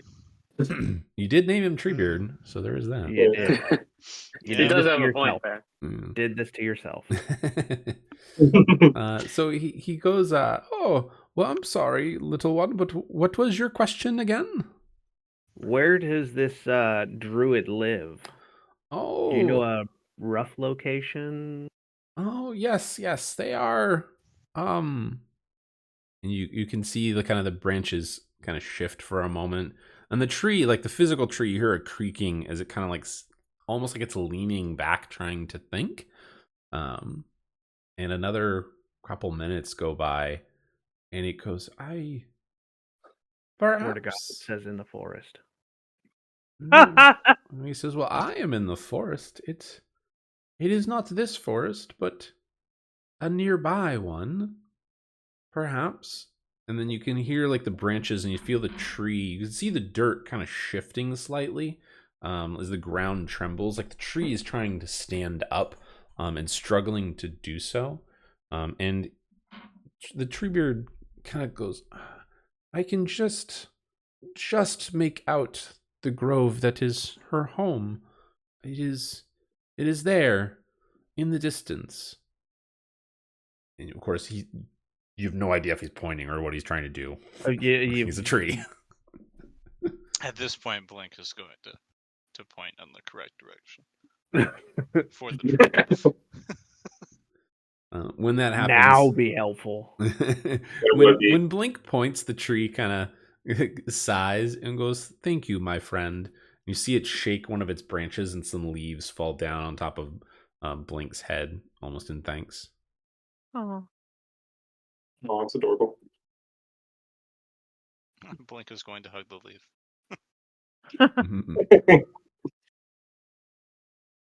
Okay, so let's go see what we can do about Scary Lady here. Okay. Does anyone know anything about curses? No. Perfect. Can we roll, see if anybody knows, David? Yeah. If you want to roll an Arcana check. I'll give you actually 2 options. So if you... I do. Wow. Well then, never mind. I was going to say if you are like Caden, you could roll a religion check, but you both apparently know all about curses. Ha ha! There you go. So... I didn't even get a chance. I was joking. I mean, if you want to roll, Leston, you certainly can. It would be a religion check for you since you're a paladin. I like his first roll. Wow. Wow. The rules are not going well today. No, So I still know. You still know, Scar, yes. You are very familiar with curses. So you've never heard of a curse taking somebody's memory away, but cursed items and curses in general can vary. If it's an item or an object, if it's cursed, typically people that are in possession of that item don't want to willingly give it up. They have to either be forced, and if they are forced, they're going to do everything almost to an obsession point to try and get it back. Think Golem kind of style. The other possibility for a curse, because you rolled, what was a natural 20? I was at 20, yeah. At 20. There are other types of curses, like, for example, lycanthropy, which is where you become a were creature, is a type of curse. Those types of curses can be transferred to people based on various different methods. You can receive a curse from creatures such as hags. They can do it as a bargain, and that's how they'll define it, but it'll end up being a curse. Is he a were-tree? He's not a were-tree, no. In terms of this specific curse, without knowing more about druidic information, without being a druid, you're not sure of the exact nature.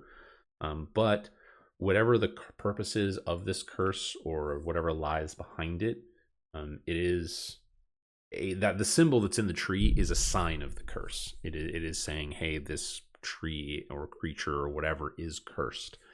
It's a warning in that sense for it. So Mr. knows everything about curses. You think if we eliminate this druid, you think that would solve our issue? Think it would. Think it would.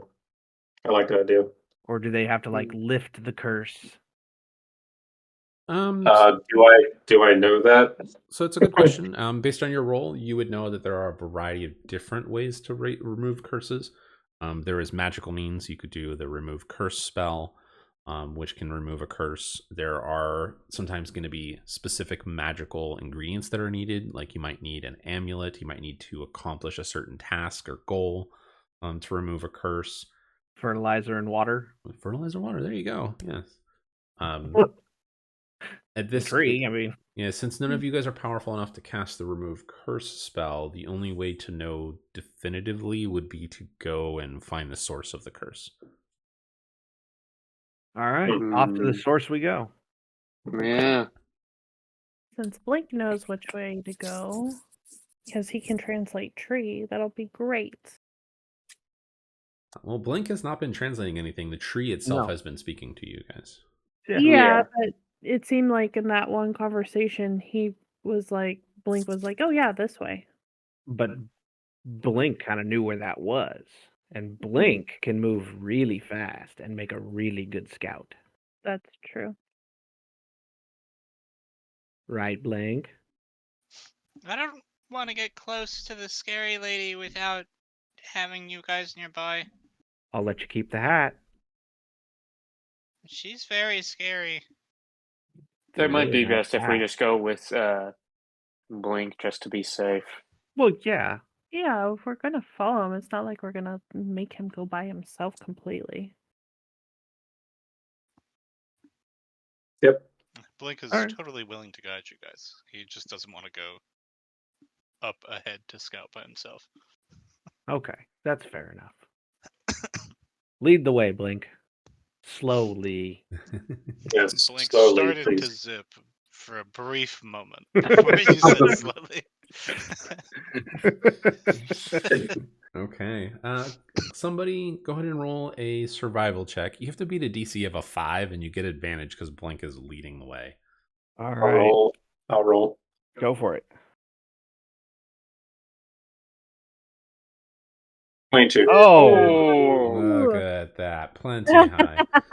see, I'm telling you, Scar, somebody's got to carry the group today. Yes. And it sure ain't me. All right. Well, So Hopefully not it's safe. overhead. 'Cause I rolled several nat 20s yesterday at my my other campaign. jeez, the dice are with you this weekend. Yay! Yeah. Oh, let's see how long it lasts. All right. So it's not super difficult for you guys to find the grove with Blink kind of, his ADHD twitching. Oh my god. Kind Yeah. of zipping around you guys with the hat. You do find our grove. It's a small, quiet space, only maybe 2 or 3 miles away from the tree, from the whistling tree. You can see that there's a hut. It's a simple farmstead-like building, and it's nestled between 4 elm trees. And as you guys approach, are you guys trying to be stealthy or anything like that? Or are you guys just gonna walk right in? I was Be a gonna little be like, stealthy. I'm Yeah, about as stealth. stealthy as a freight train, so Well, go ahead and roll Yeah, a no, stealth I'm- check for me here. Ouch. Here, move, move. Oh, Ow! 7. Ouch. Self is not in the cards tonight. Ow. 7. 11. No, You guys are Yeah. not stealthy at all. I told Nope. you I'm as stealthy as a freight train. Yeah. Yeah. Well, all my stealth checks, I get to roll with disadvantage, which is fun. But none of Same. you guys rolled above an 11. So, okay. Freight rolled- train it is. You guys are moving, and you guys kind of make your way into the clearing, this open space, with the hut and the elm trees there. And you can see Blink kind of stops near the edge of one of the elm trees, kind of like looking up at it, kind of in fear. The hut is there's light inside, and after a moment, the door opens, and it's not difficult to spot. There's a hawk that flies down and lands kind of on a perch just on the edge of the homestead, and just its eyes kind of tilts its head and looks at you. And out of the door, a woman walks out. She's got a smile on her face. She kind of looks up at the hawk for a moment and nods to it. She introduces herself and says, welcome, adventurers. My name is Silra Wildheart. As you kind of look at her, there's this aura of natural grace and quiet strength about her. And it's just a living embodiment of nature. And there's light coming out from behind the from her homestead, just kind of washing out behind her. And you can see that she has sun-kissed skin and long, wavy chestnut hair that cascades just past her shoulders. Her hair is adorned with various tokens of nature, so there's like feathers, beads, and wildflowers. And her eyes are an otherworldly shade of green with golden flecks that seem to dance, like sunlight filtering through the trees. She has simple, practical clothing in deep shades of greens and browns. And she looks at you with a smile. Blink, you kind of dash behind the tree like, oh, fuck. Yeah. So he's gonna. This is scary lady. Okay. Hi. She nods you. Welcome. Please, would you like to come in and have tea with me, and we can discuss your plight? Sure. What you got? She motions and steps into the hut. I Waits. follow right behind her. Alright. Probably good to just me? follow in as well. Yeah, I'll follow. Be polite. Okay. So you find it's a very simple hut. It's maybe a two, like think of a frontier cabin. So it's maybe 2 rooms in total. There's kind of like a table and like a cooking area, and then there's a cordoned off section with a door, and you can see the door is open. Just beyond is like a bed, and there are, like, as you walk in, there's a squirrel perched up kind of up in the corner near the rafters, and it kind of tilts its head and looks at you. There's a couple of birds in the other rafter that just kind of peek out of their nest and look down at you. We'll say there's some sparrows, and they just kind of like, who are these people?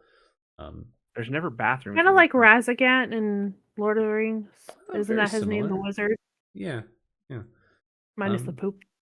Minus the poop, yeah. But she motions for you guys to take a chair or take a seat at the table. There's 4 spots at the table, 4 small little stools. And she has a small little kettle that she puts over the fire, and it starts to heat up. And she says, "Oh, well, welcome. Please make yourselves comfortable." Blink, are you Take a joining seat them, or are on you the- gonna just hang out outside? I will join them, but I'm going to sort of like cling on to the Veston's back and just sort of peek over his shoulder. Okay. Don has the backpack. Vistania, you Of feel this weight course. on your shoulder, on your back, Vistan. You kind of look over your shoulder and you see the little quick thing. For size perspective for you guys, he's only maybe like 2.5, 3 feet tall. Yeah. Little tiny thing. Well, I mean, yeah. 2 feet's not really like little, but I mean, compared to you at 7 foot tall, he's very small. okay, that's fair. Yeah. I mean, Very he's like a third of chin. my height. Yeah. 'Cause I'm 6 foot. Yeah, I mean, he's small. Yeah. Yeah, so after, if you guys don't say anything, she kind of goes about and kind of pulls out some clay mugs, and after a few moments, you put some, looks like a tea strainer, and she pours some tea, like hot water, into the tea for the strainer into each of the cups, and then hands them each to one of you, and she says, what can I do for you? What brings you to the forest? Do I notice anything suspicious about the tea? Yeah. I was just gonna make say, a can I see perception what check. kind of tea it is? Just all of us, or just one? Oh, I mean, all of you. I mean, if you want to make, if you're suspicious of her, like you want to make a perception check because you're trying to see if there's 18. anything about the tea itself.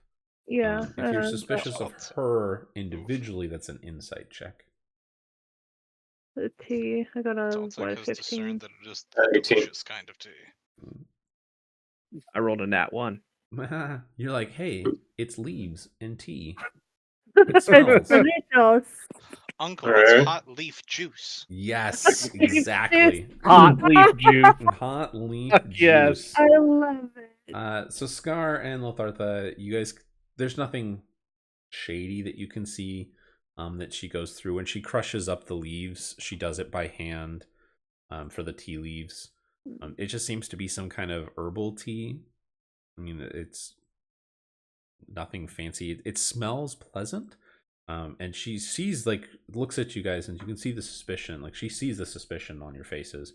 And she just kind of leans against the like, there's a, not necessarily against a stove, but like a brick area where the fire is. She kind of leans against there for a moment and sips the tea, just patiently waiting for you to respond.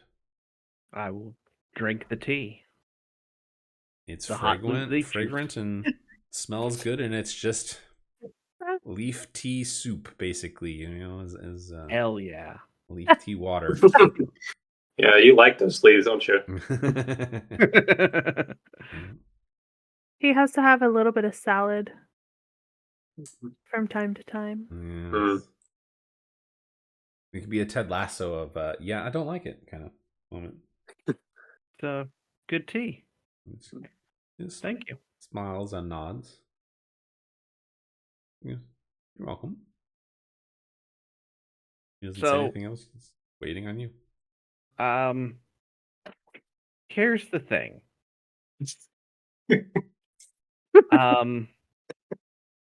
I met this tree. And it's a tree now, but it didn't used to be a tree.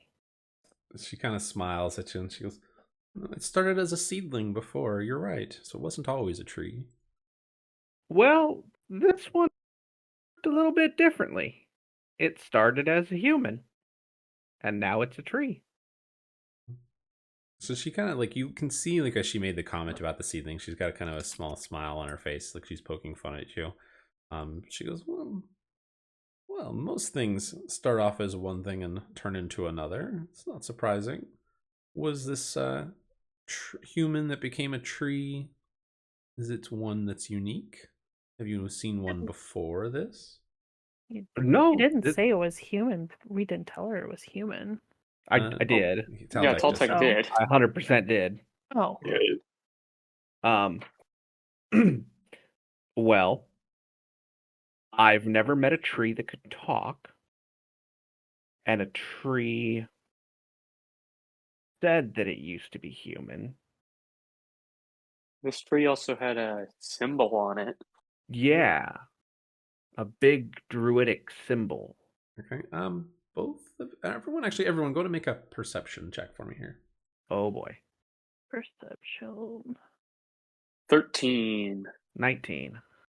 13. 20. Wow. Okay. Bro, Oh Jesus, Gar, calm it down with the high numbers. Scar, can you please give me some of that, please? I beg of you. So as Please. you mentioned the symbol, No. all of you kind of like, for a brief moment, you mention the symbol and describe it, and then you look up kind of the corner of your eye, and you all kind of notice that sitting up on like a mantle off to the side, like there is it's an amulet, maybe about palm size, and there are the roots of an elm tree kind of growing around it, holding it in place. And it's the same symbol up there on kind of on this mantelpiece. so strangely enough, the symbol in the tree Match. looks just like that. She doesn't look at it, but she kind of nods. I see. So you have met Vesper then, it is. And she takes a sip of her tea. Of her tree. Yeah. I knew it. Yeah, she takes a sip of a tree. Yeah. Blink is going to take a break from quaking behind Viston very briefly. Just sort of lean up a little higher around him. Be like, he's not Vesper, he's Treebeard, and he's my friend, and you cursed him. She kind of looks at you, blink and smiles. It's a very warm, welcoming smile. It's almost disarming in a sense. Like there's she's no gonna- sense of evil that you get. Well, I mean, in fact, go ahead and make an insight check for me here. For all or? Just blink. Oh. All right. Da-da-da. Da-da-da. Oh god, I have to go over raw stats. Insight is a wisdom, yeah? Yeah, Yeah, I believe so. Yeah. it is a wisdom. That's a 13. Okay. Yeah, it's very disarming the way she smiles at you. You actually kind of relax slightly. But she says, "Well, little one, he was not always known as that, and I know you mean well, but his name is or was Vesper. He was not a nice man, to put it lightly." But he's nice now. Are you so sure? I've known him for 5 years, 10 years. Time is hard. She smiles. She says, it is very true. She goes, I prefer to count by the winters. It makes it easier to remember the years. Perhaps you should do the same, little one. And she turns to look at the rest of you. And she says, I understand that you have concern for him, certainly. But he was cursed for a reason. What makes you think that his curse should be removed? I think you cut out. You cut off. You cut Yeah, off. you cut. Oh, Okay, that wasn't just me. That's good. He was silent. He was cursed for a reason, she says, and kind of takes a sip of her tea and says, What makes you think that his curse should be removed now? He's kind of forgotten who he is. It sounds Well, like. Yeah. Hang on. You say that he was a bad person Indeed. before. What exactly did he do Yeah, there you go. to deserve to be cursed? Well, he has been cursed as a punishment for hurting others. He, at one point, tried to carve out a section of the forest as his own domain, and he hurt others. And so he was punished to be cursed and remain where he is for 100 years. So he hurt other trees. He hurt other people, travelers on the road. He would kill them, sacrifice them. But he should not have lost his memory. That is not part of the curse. The Treebeard I know would never. How long has he been like this? She seems to think for a moment and kind of looks up at the sparrows that are in the corner. And one of them chirps and she nods and she says, it has been perhaps 73 years. Oof. So for perspective, she says that, and you all can tell she does not look 73. She's a druid. Is she human? She is human. She looks like she's maybe in her early 30s. So she's maybe about 150, 200 years old. You have no idea. Not necessarily.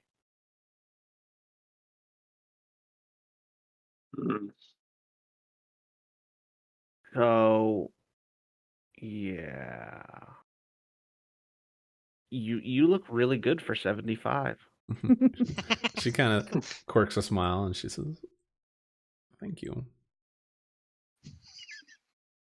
She's being very aloof about her age and doesn't comment further. How old are you? Older than you. That's not saying a lot.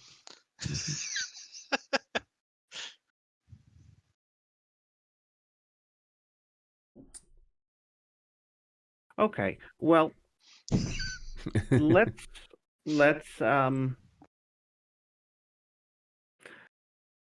what if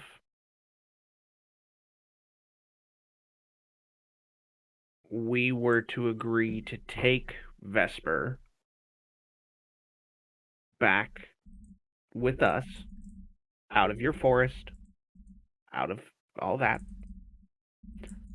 and turn him over to his people's authorities for judgment? Well, she did tell you that he was a druid at some point. In that. You did not. No. Oh, I'm sorry. No. Well, This is news to us. sorry. So she would say that he is being punished by his people. Okay, yeah, that makes Oh. that 100%. Yeah. Okay.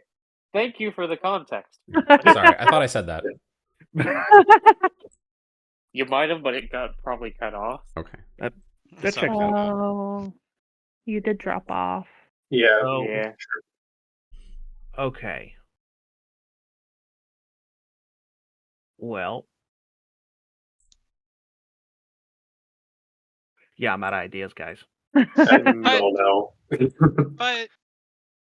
But 73 years is a long time. What Treebeard could be different. The whole time I've known him, he's been nice and fun, and he's my friend, and he hasn't even said anything mean. So how could he kill all those people? Perhaps He is a tree. She nods and says, "It is possible that he has changed. That is definitely something that can happen, and what we would hope has happened. Do you believe that with the curse removed, he would remain just as he is, my little friend?" Well, you said that he didn't lose his memories from the curse, right? He should not have. No, it is not part of the curse. And then why would he change if you uncursed him? That is a very valid point, and she kind of thinks for a moment. And she looks to you, Blink, and kind of sets her cup down, and then kind of motions for you to come forward and kneels down on the ground so she can be at eye level with you if you'll come closer. Okay, I'll tremble forward. Okay. She kind of looks at you and she goes, You have a kind soul, little one, and a playful spirit, which I can enjoy and appreciate. And she says, I wish nothing but the best for you and for what life that you have. She says, if you believe him to have changed and be a good person now, then I too believe you. She motions up at the symbol on the mantle and she says, Go, take it. The elms will not hold you back. Take the symbol. And you watch as the emblem, the amulet up there, the trees, branches, or the roots retract back into the walls. There's a shift in the actual physical building for a moment. And the amulet just kind of plop falls over onto the mantle.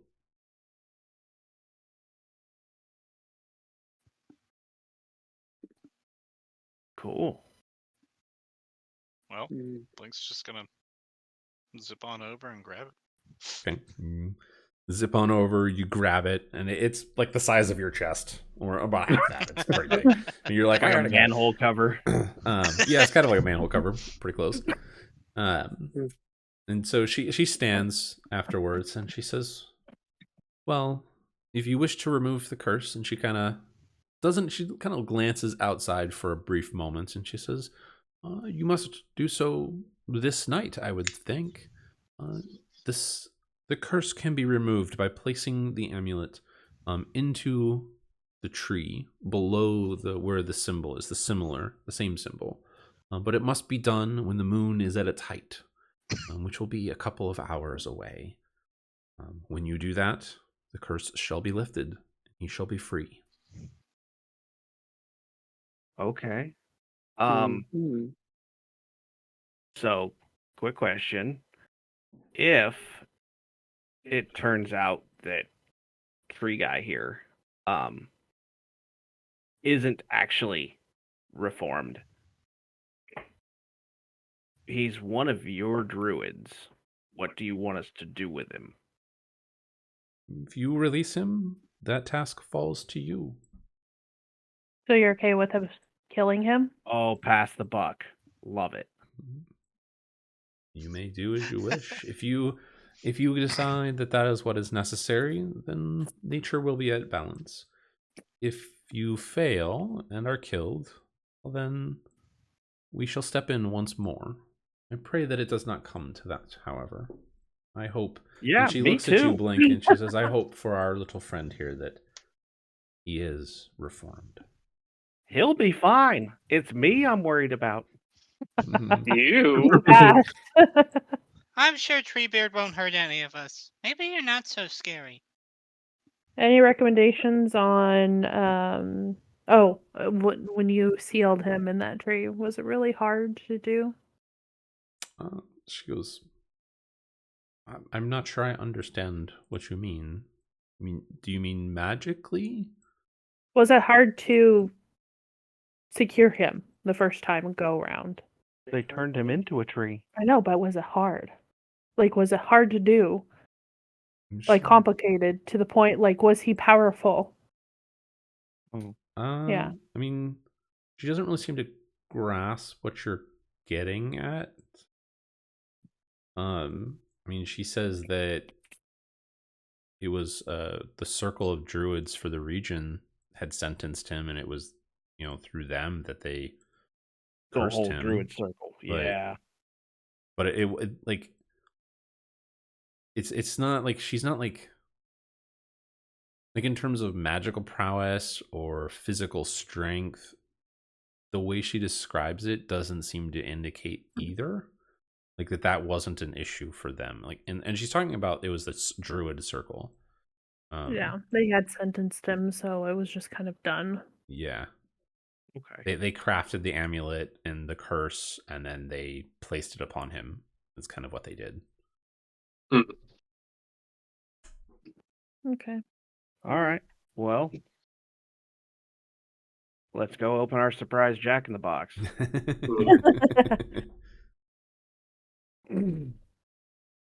Did Blink, you got that amulet? You good?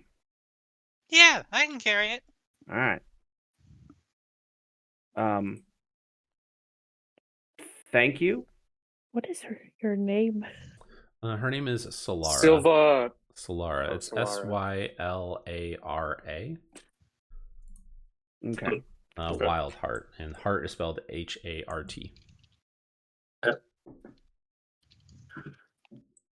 Thank you, Solara.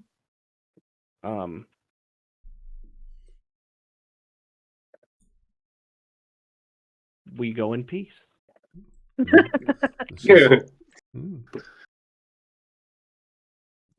She says, "You've come in peace. You may go in peace." And she just kind of walks you to the door, motions for you guys to exit, and you depart. Sweet. I feel like that could have gone really terribly. Yeah. Probably. When you say that, make a perception check, Taltech. Oh, As you kind of look back no. over your shoulder. I'll take.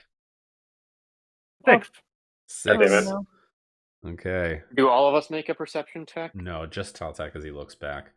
Taltech, for the briefest of moments, as you kind of walk away out of the small little grove area, you swear for just a brief moment that the 4 elm trees were staring at you.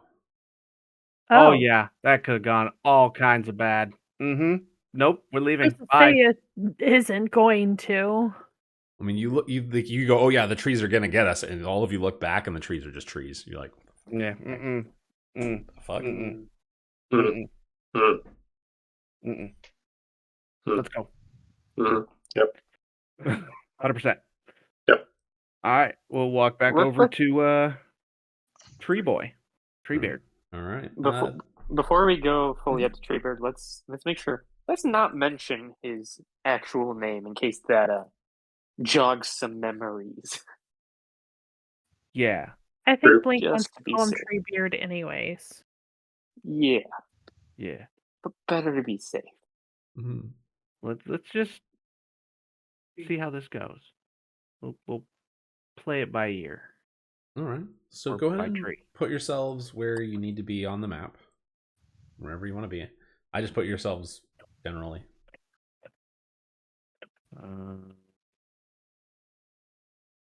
Right here. Wow.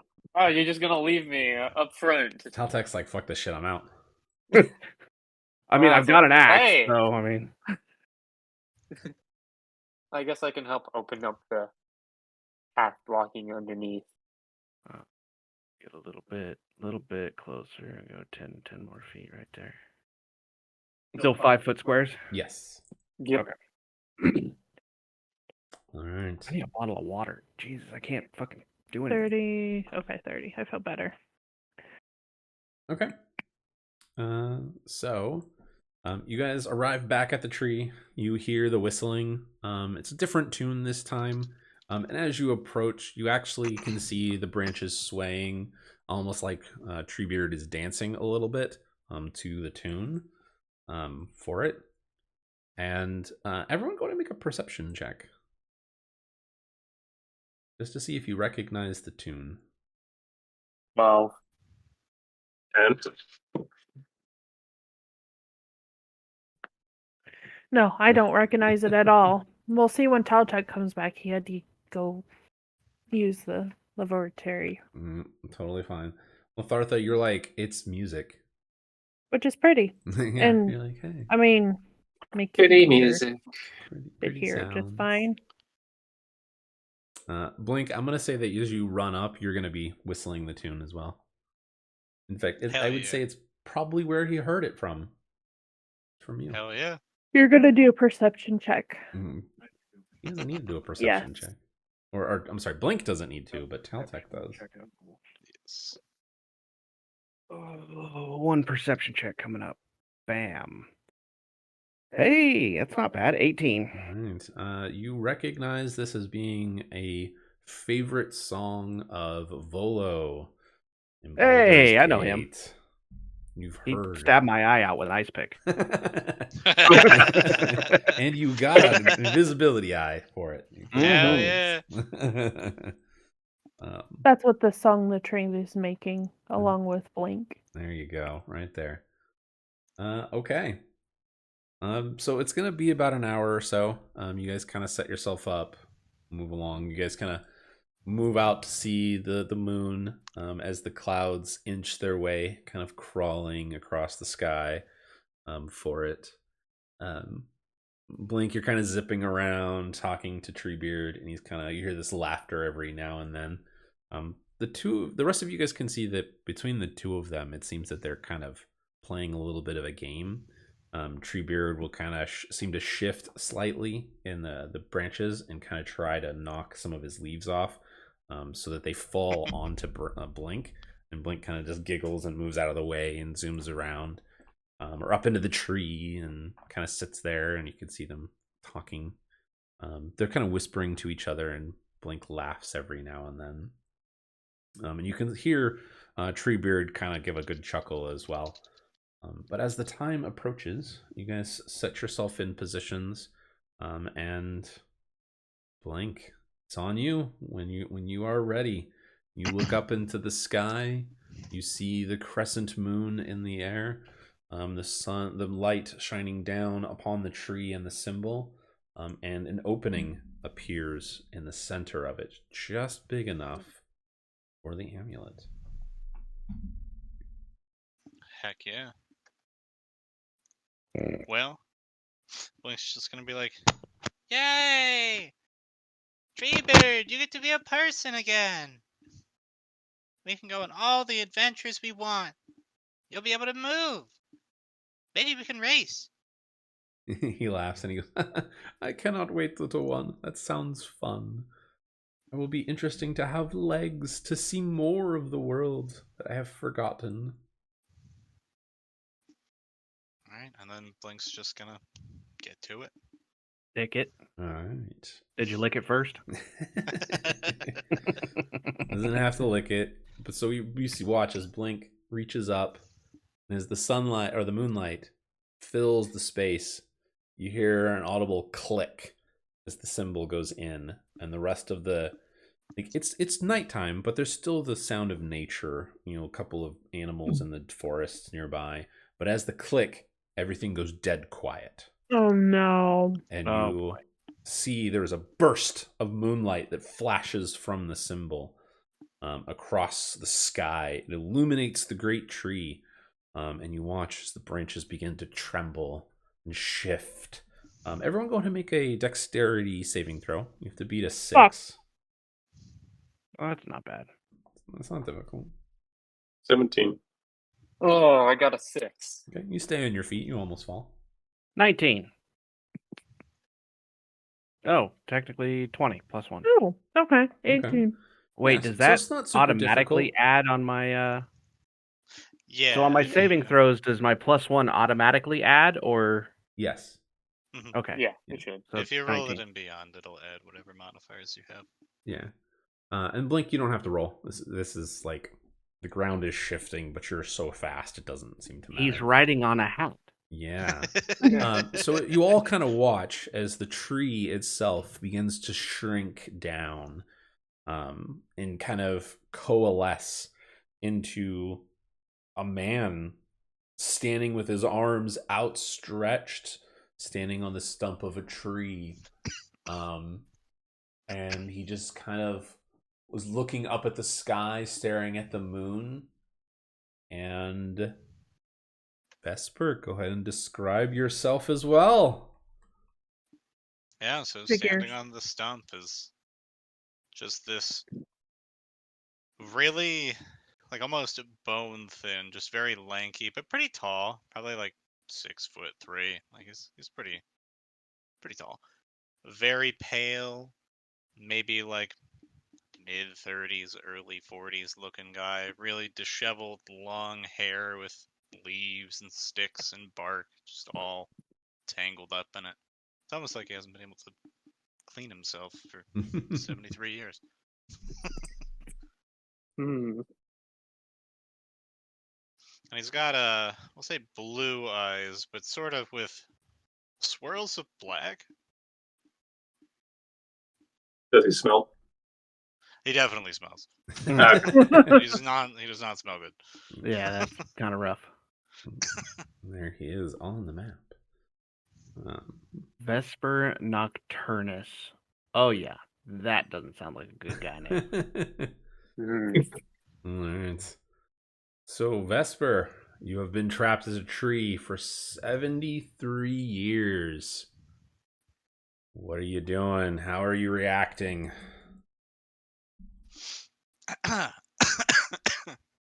Jesus. Coughing? Yeah, I mean, Coughing. Yes, a lot. coughing, of course. Yeah. Hacking up leaves. yeah, For Bark. Well, Yeah. understandably sure. so. yeah. Bird nests. And then Vesper's just gonna sort of turn to look at Blink. Where Blink's gonna be like, "Yay! Vesper, you're a person! Now we can race!" And then Vesper's just gonna kind of keep looking at Blink. Not really saying anything. Just like, Blink, how would you like to join my circle?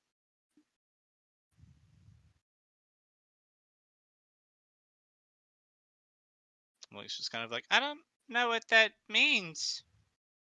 The scary lady had a circle. I don't think I'd like to be in one.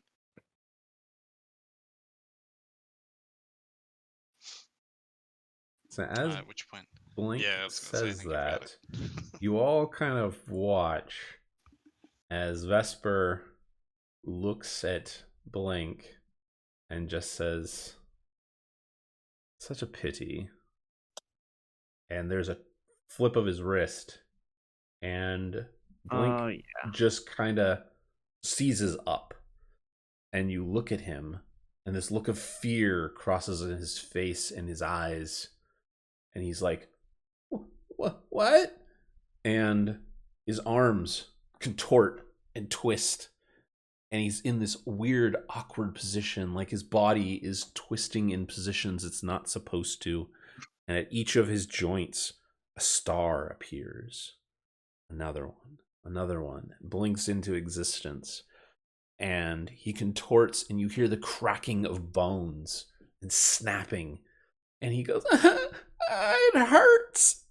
And then there's a violent ripping sound as he collapses to the ground, and you watch as his body begins to contort in all of the wrong directions, and then he arches his back and floats up into the air and lands, and there's a violent snap, and his body comes back into the normal shape it was before. But his eyes are glowing red, and there are these veins of necrotic energy that just pulse with faint starlight down his neck and into his body, pulsing at each of his joints. And he cracks his neck and looks at you all and says, "Yes, master. What shall we do with them?" Oh I yeah. want we all of fucked you to up. roll initiative. Yeah, we fucked up. Ugh. 14. 20. Oh, nice. 17. It's a good thing I rolled a 20 because I am right next to him. Mhm. You ain't lying. Okay, so for Vesper, what'd you roll? 12. What'd you roll for Blink? Ah, yes. My boy. Poor Blink. I was starting to like Blink. God damn it. I'm gonna be honest, I could care less for Blink. Having already been put through rude. enough. Let's Having see been- here. Been put through enough, Got I'm a like, 15. How would you great, like now to I be mangled gotta up? find this. Okay. 15. I'm more concerned now that we might have made a mistake by letting Vesper out. Yeah, you think? All right. Well, I didn't even want to be a part of this. Let me remind you of that. I'm blaming the Paladin anyway. I'm blaming the Paladin anyways. All right. So, You're Blink. the one who wanted to go do this, Toltec. Blink. I like gold. Yes, golden loot. Yeah. All Should've right. got the So gold Blink, first. you get the surprise round for this here. Since you are super fast anyways, because you're a freaking Right. quickling. So what do you want to do? I'm just the referee for this part, so just so you guys are aware. Yes. All right. D&D I'm gonna PvP. say that Blink sort of. He looks at Vistan, and you can almost see like a glimmer of recognition cross his face. At which point he's going to dash right past Vistan over to Taltek. Yeah, figures. Oh, thank God. I don't have to deal with that.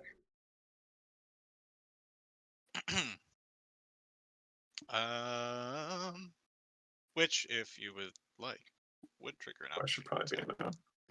enough. Vistan, you would get an attack of opportunity when Mhm. Yeah, it Blink ran goes right by. next to There. It will be a disadvantage. Yeah, you because have of disadvantage. He's a Blink's stuff. quickling. He moves super fast. I'll pass for now. Ooh, okay. Really? Really? I thought you hated him. It's okay. He might accidentally stab me or something. Yeah. All I right. weighed my odds and I realized Toltec and Vesper are like, aside from Blink, Toltec and Vesper are the two closest to me. And I don't want to take Yeah. my chances. I accidentally am hitting going Toltec. to make one dagger attack against Taltek. Let's do this custom. Roll. That is a 19 to hit. 19 hits, exactly what you need. Oof. Damn. Oof. Maximum damage for 10 Ouch. piercing damage. Now that's a lot. Damn. At which point, Blink is going to yeet over here to Scar. Cool. All right, Taltek, you do get an attack of opportunity as he stabs you in the leg. That hurt. Why? That's rude. I will take my attack of opportunity. Whoa. You have disadvantage on it.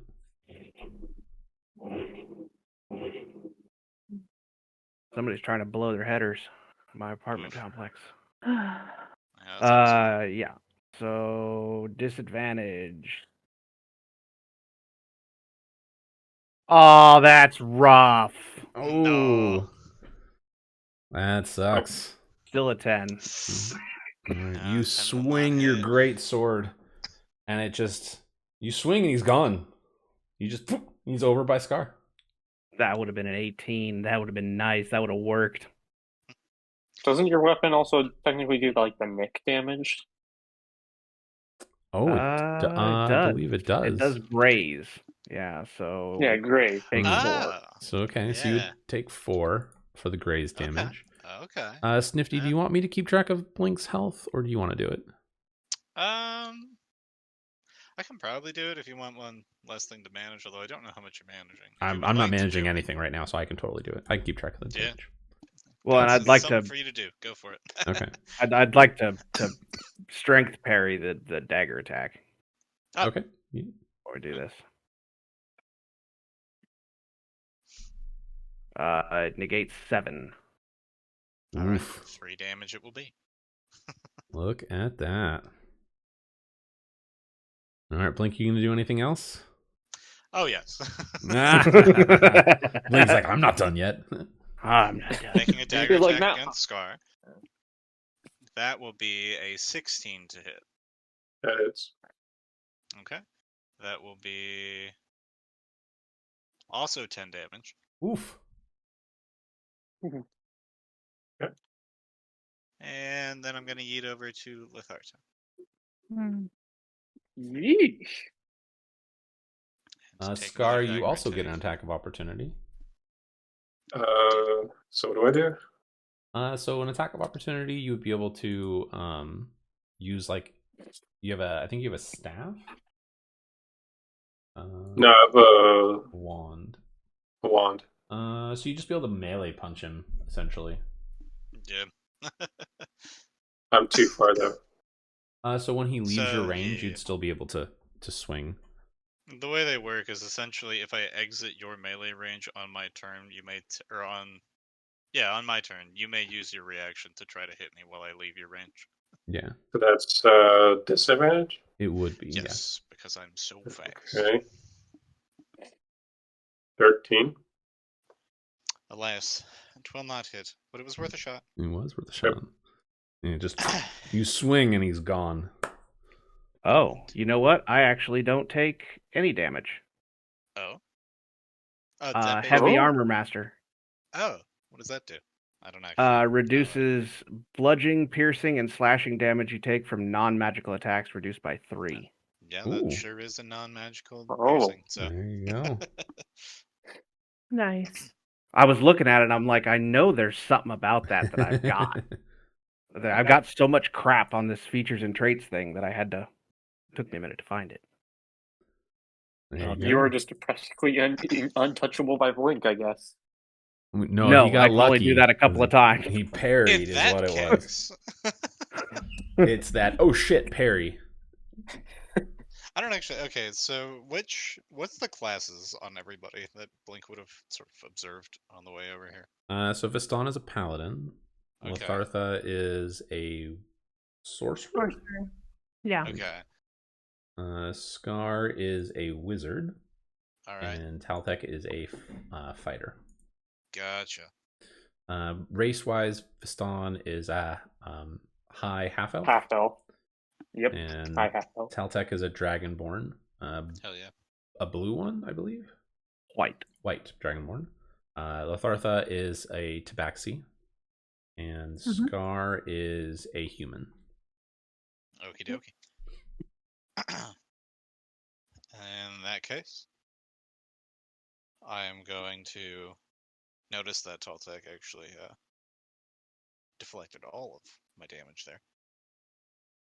Run a lap around him, 2 laps actually, because I can, and then end up back here. All right, Lathartha, you also get to make an attack of opportunity because he's just running past you. Okay. And do I just do a d20 or what? No, it's disadvantage. Do you have your spider? You have your staff?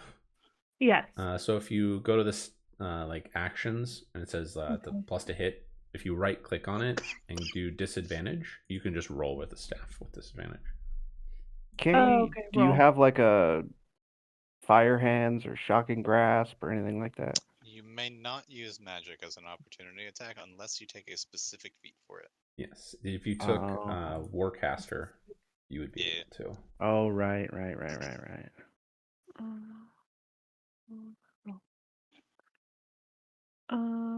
That'd be 4. Nope. Alas, you just swing wildly back and forth with your staff, and he's just like a bee. Like, go away. He's just Trying jumping to all over clothesline it. him and it just doesn't work.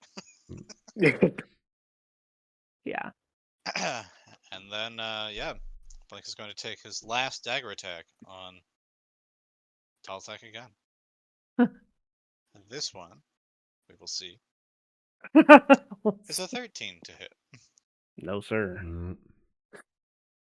All right. And in that case, Blink is done.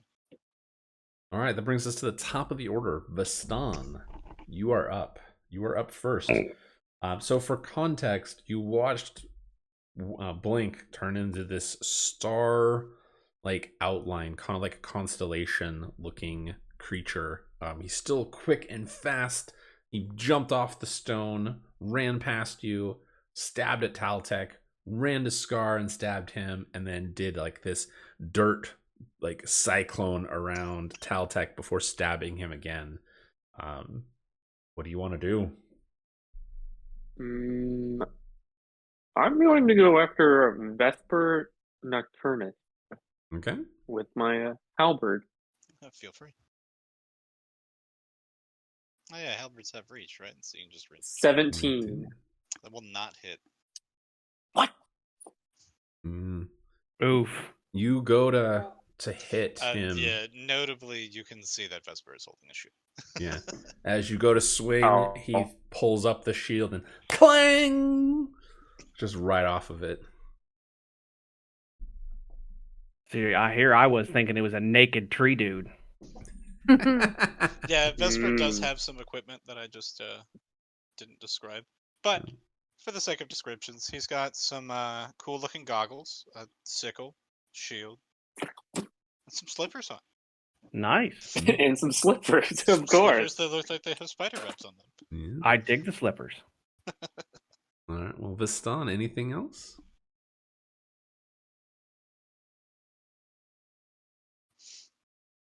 No. All right. Lathartha, you're up.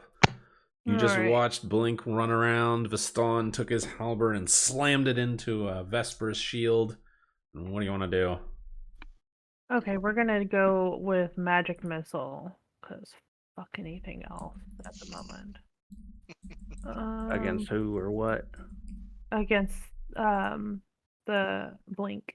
Okay. Or Blink.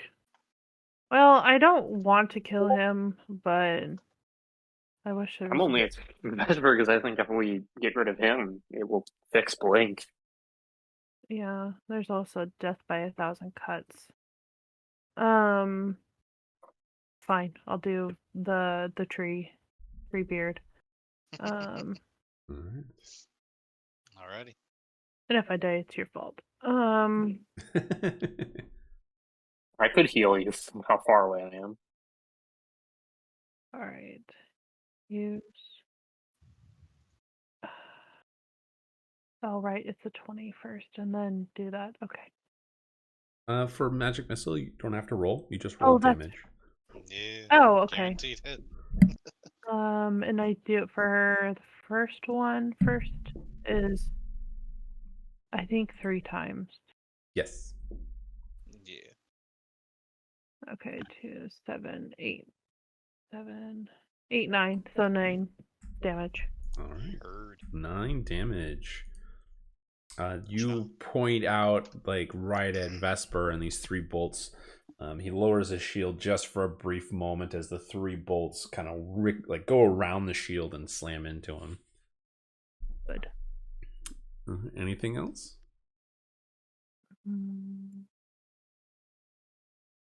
I was looking at the special. Sorry. No, that's okay. All right. Well, if you don't have anything else, it will be Blink's turn. Blink is back. I feel like I'm getting stabbed again. You are getting stabbed. Look who's back. Blink is back. Back again. Well, the first roll is going to be a Guess who's back? 27 to hit. 27 to Oh. hit. Holy What? balls. Is Yeah. that a critical? No. Jesus. Okay, I yeah. will let you know if it Holy. is a nat 20. Yeah, if it's a nat 20, I can just stop Okay. that. And this time, Blink is going to do what Blink was going to do to you last turn. Blink will also be sneak attacking you. That's rough. What? This totals to 17 piercing damage. We're going to go ahead and parry that. Can't say That's a Blink. lot of damage. So 17 minus 8. And then 8 minus 3. 5 is a pretty good reduction down from Yeah. 17. Yeah, that was really good. All right. At which point, Blink has been trying to fight it. due to his affection for Vastan, but now that Vastan has tried to attack Vesper, Blink can no longer resist the influence. Blink is going to try to stab you. Vastan, Attack of opportunity. Go for fair. Make your attempt. So I get an attack of opportunity? it. Disadvantage? Taltek That does. does here. You still have Yeah. disadvantage. That's what I thought. The Graze is 4, right? If you don't hit. Fuck me. Oh. Oh no. Oh, Ooh, no. Rolled a 1. Okay. Well, there's nobody else in range if that on the outside. That's true. roll a d20. Oh, Not who, you, me? Viston. Taltek. Yeah. oh. 3. All right, roll the damage. You swing at Blink, and he just runs under your legs as you try to stab, Oh. and you're gonna hit yourself. This Oh, is I gonna hate when this really hurt. happens. Oh, no. Oof. 11. 11. You Well- literally just took all the damage you negated. Not quite. Almost. Wait, no. Yeah, no, literally. Yeah. So Very yeah, No, literally you all the Yeah, damage yeah, that I those rays, negated. Yep. Yeah. Yep. That hurt. Sucks. That hurt. That hurt. At least you still had the initial 5 free temporary hit points. Yeah, that Mhm. would have been really bad. That would have been really bad if I couldn't have negated that first 11. Rough. Yeah. All right. All right. So then, Yeah, Vastan, you're up. I rolled a 26 to hit you. A 26 will hit for crying out loud. I have a 17 as an armor class. Yay. Goddamn, That was- Blink. Blink rolled max damage again for Oof. 10 piercing. Jesus. 10, oh my. See, Yee. you brought him here to kill us and wipe us off. I Are mean, you if blaming Blink me? kills you, you can blame me because I wrote up Blink's character sheet. Yes, So yes, It's true. it is It's true. David's I fault. did not make Blink. yeah, I'm just running. I made Blink. Yes, sounds like his stats are stacked, which is bullshit. Yeah, and then Blink's gonna try to stab you again, Vastan, but he rolled a 13, which I'm assuming is lower than a Paladin's AC. yeah, 13 Yeah, I have wounds. a 17. Hang on, you hit me for 17 initially, right? And I negated 11 of that. Yeah, that sounds right. Okay. So, So I do end up taking additional damage that I didn't calculate into this. So okay, sorry, I'm just trying to get my HP yeah, right. you're Yeah, you're fine. good. So Viston, you get stabbed in I will say the thigh, and you kind of like, oh fuck, that hurts. And because you're kind of moving around, hopping on a leg, when Blink goes to stab at you again, you kind of just manage to move your halberd just in the way of Blink, and he misses you. Oh, yes, but you took a swing at me, and even though you that one, the graze is 4 damage, yes. Well, no, Oh, so right. Taltek gets. Well, I his didn't technically grace. miss. Yeah, you didn't miss. Yeah, Viston, He hit himself. yeah, so you didn't miss. You don't take Okay. damage. Alright. Congratulations, Taltek. Unless Blink wants to do anything else, it will be your turn. Jesus. No, And Blink Scar, was you're on deck. Fudge. This has gone to hell. Hasn't even been around. All right, going to Vesper. Those prize rounds are a bitch. He's a 20 to Corkman. hit. That will hit.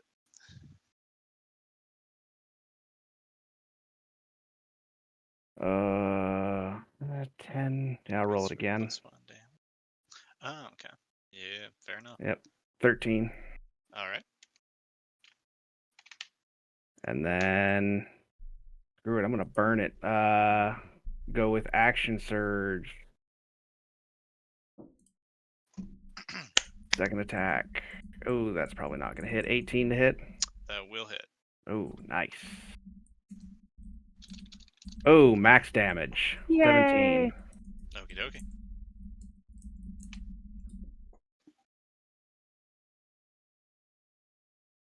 And that will be my turn. All right. Scar, it is now your turns. I'm going to do Scorching Ray on Vesper. So that's 3. Okay, 3. Yep, 3 rolls. You got it. That's a 9, 17, and a 23. The 9 and the 17 will miss. Okay. The 23, Vesper is going to burn a lucky point to force you to roll again. Oh. Ooh. Oh. What Wait, kind of two. character did you decide to 22. write, And we went. David? Dear God. This is me. Vesper is me. It hits I you did on the this. 22. Okay.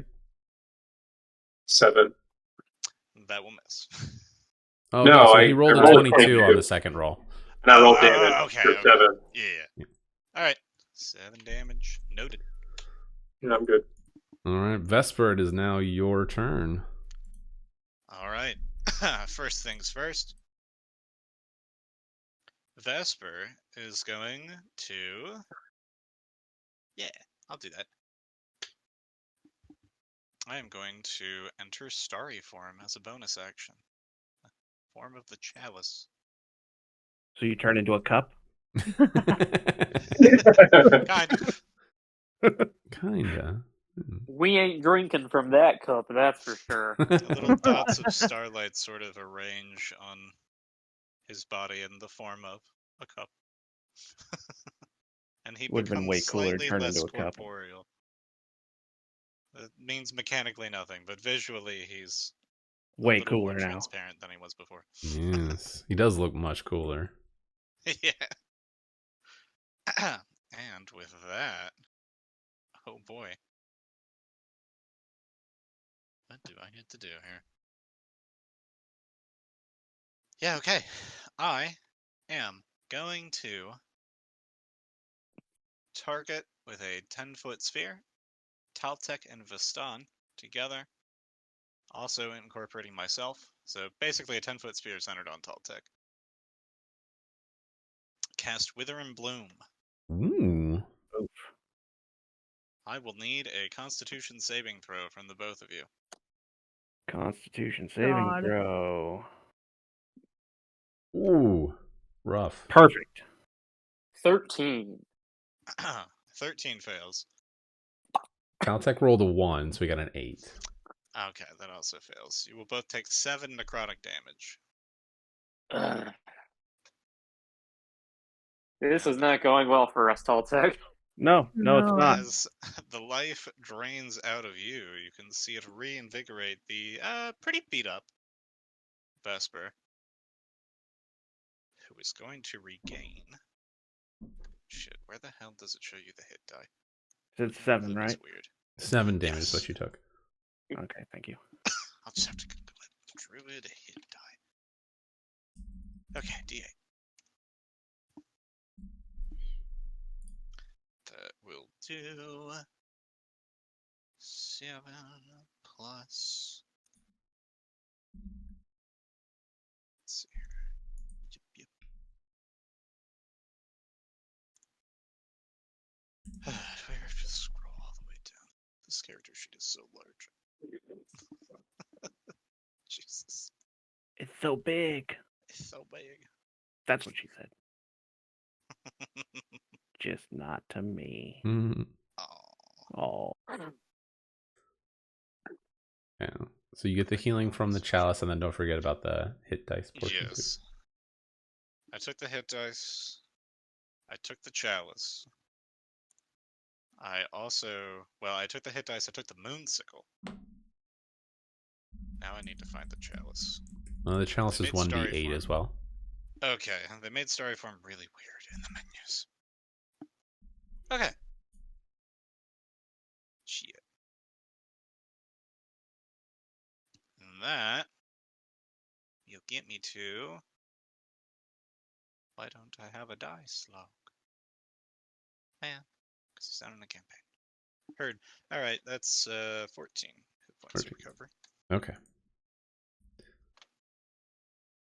Watch out. Yeah, you watch as Vesper, as the spell goes off, like the energy, you watch as the life force, the vitality filters out of the two of you and into him, and the wounds begin to close on him. That's rude. It was super rude. And then Vesper is going to use his movement to walk up the tree. Up the tree? Up the tree. You mean the tree I'll take stump? my attack of opportunity, Yeah, though. you know. Yeah, do Tall But Tark and I yes. both get an attack of opportunity? Need tree stuff? I'm Yeah. confused. You I would. thought there was supposed to Yeah, be there. I do mean the stump. The stump's pretty Yeah. good. Yeah, so there is technically a tree stump. So I will say that right above, like, the tree was really tall to begin with, so the tree stump would start, we'll say right where he is, like right above the symbol, because the symbol is still there in the trunk. So he's maybe about 10 feet up off the ground. Like, it's far, but it's not that far. Right. So my attack of opportunity, 21 to hit. That will hit. And Viston, you do get an I attack also of got an opportunity as well. Yeah. Although, And that's just a flat out attack of okay, that opportunity, 21 no actually advantage. will not hit because Cosmic Omen Woe takes a 6 off of it and makes it a 15. Oh. Aw. Still take 4. What the hell? Jeez. I presume that. Good lord. Hurt. I We're did only level not design 4. Vesper at all. I did not. This isn't. I actually had to tell Snifty to tone it down. Believe it or not. That's not true. You told me to tone it up. Well, there was one aspect that told you to tone it up, but there was another aspect that told you to tone it down. I told myself to tone that aspect down. Thank you very much. I could have done much worse. Yes, Viston, you do get an attack of opportunity, so it's just a roll to hit. Since your reach is longer, I have exited it now and triggered your attack. Ugh. Ooh. But yeah, that won't. Okay. Sad days. I marked off all my uses for stuff here. Yes, okay, that's it. All right, Viston, it is now your turn. As you watch Vesper kind of back up at his feet, his slippers seem to grab onto the edge of the trunk, and he gets to the top of it. He's about 10 feet up off the ground. If you jump onto the boulder, I will say you will just barely be within reach with your halberd. I'm gonna pass on that. Don't blink. Okay. F him. Or blink. R.I.P. Well, melee This attacks man can is- be non-lethal, so. I There's feel that like too. it's not gonna be. Well, that's up to Caden. If Viston gets to choose. Yeah, how and don't forget lethal you he have wants to be. disadvantage on when attacking Blink because he is so fast. Yes. 17. That will not hit. Just barely Man. misses. Yep. You got way closer than most times. Today is not my day. You rolled really well, Caden. There's nothing wrong That with is that. a roll. very that was high a solid roll. disadvantage roll. He has a God's very high Yeah. disadvantage. I'm That- now rolling well, but for the last hour, I've been rolling bad. Listen, that's out of combat. That doesn't matter. Yeah. That's just funny. Yeah. All right, Lathartha. Yeah, sure, it's funny. Mohawk grease Or head. air quotes. I mean, you have a cool Funny. blue mohawk, okay? I am not complaining. If I had a cool blue, And it's- blue mohawk like that, I would be happy. And it's greased. Yes. All right. Viston, if you want to move, you can. Otherwise, it'll be Lathartha's turn. It's Latharta's turn. I don't want to give Blink that attack of opportunity. F that. That's fair. Right? That little demon over there, he can just not get his attack of opportunity. I'll keep my life. You try sitting on him.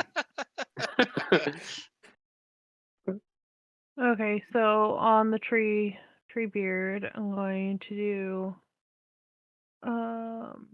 yeah, I guess I'm gonna just do magic missile again on him for 3. Come on. Fair. Give me. I mean, that is guaranteed 10. damage. Total of 10. Guaranteed damage is guaranteed damage. Right? Watch out. Very nice. You hit him. HP adjusted. Okay.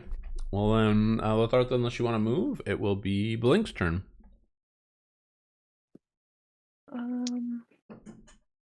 No, I'm just gonna be right here. Here comes the pain. Blink is definitely trying to stab Viston at least once. That is a 21 to hit. That hits. That Minimum definitely damage hits. this time for 7. That's minimum? That is minimum, yeah. Yeah. Sheesh. Yeah. Part of you gotta remember, part of what makes his damage a little bit higher is that the fact that he's so fast. Indeed. Yeah. And then, Sheesh. almost like he's being commanded by Vesper to protect him, he's going to yeet over here to Lethartha. Stun, you do get an attack of opportunity. I'm taking that attack of opportunity. Don't hit me. That would be best. 9. Sprechen Sie Deutsch 9. Alas, Alas, indeed. it's tough. Disadvantage does kind of just suck. I've been there. That is a 19 to hit you, Lethartha. 19, yeah, it hits. For also 7 piercing damage. Okay. And then Blink is just going to yeet back to Vesper's side. All right. Avoiding flying directly past anybody outside of Lethartha. Yeah, Lethartha, you do get an attack of opportunity if you want. Oh, okay. And it's with the Yep, so you- Disadvantage? disadvantage with the staff. action. There we go. Clothesline Blink. Clothesline Blink. Boom. Oh. I mean, I got 15. I don't know Damn, if that was damn. If the modifier were higher, but alas. Yeah. If you hadn't had disadvantage, you would have absolutely hit. Yeah. And I You could say can't- that for most of my hits as well. Yeah, that's Yeah. true for a lot of things. I mean, that's true for everything. Like, you know, Yeah. if you just rolled higher, you If would have you were hit. just better. If you were just better. It's not my fault. D&D Beyond has decided that today they're going to be destroying my dice rolls. I mean, if you have physical dice, you can always roll those instead. So I've been I don't kind have physical of dice. one thing I do want everybody to kind of keep in mind, guys, is don't forget we do have our feats. And that's what I was forgetting about mine is I take 3 less piercing damage. So don't forget about your feats that you have. You guys have potions and spells, and We got all you- kinds of stuff. Yeah. You just bought a bunch Yeah. of magical items. Like, you guys Yeah, have so much stuff to use. You gotta have Yeah. options. I Yeah. believe. Oh, but Taltech, it is now your turn. Really? Yeah, It Really? was Blink, and now it's you. Oh, okay. You're the last one before Vesper's back up. So how close can I get to Vesper? You could get Can I get close enough to hit him? not on this turn. You'd have to climb up to the top of the tree or the stump of the tree. It'd be an action to do the climb. It'd be a athletics check. It would be a yeah. It would be a bonus action. Because I can use dash as a bonus action. Well, dash will let you move, but you still have to climb the 10 feet, so that's an action. That's an action. Yeah. That's gonna be rough.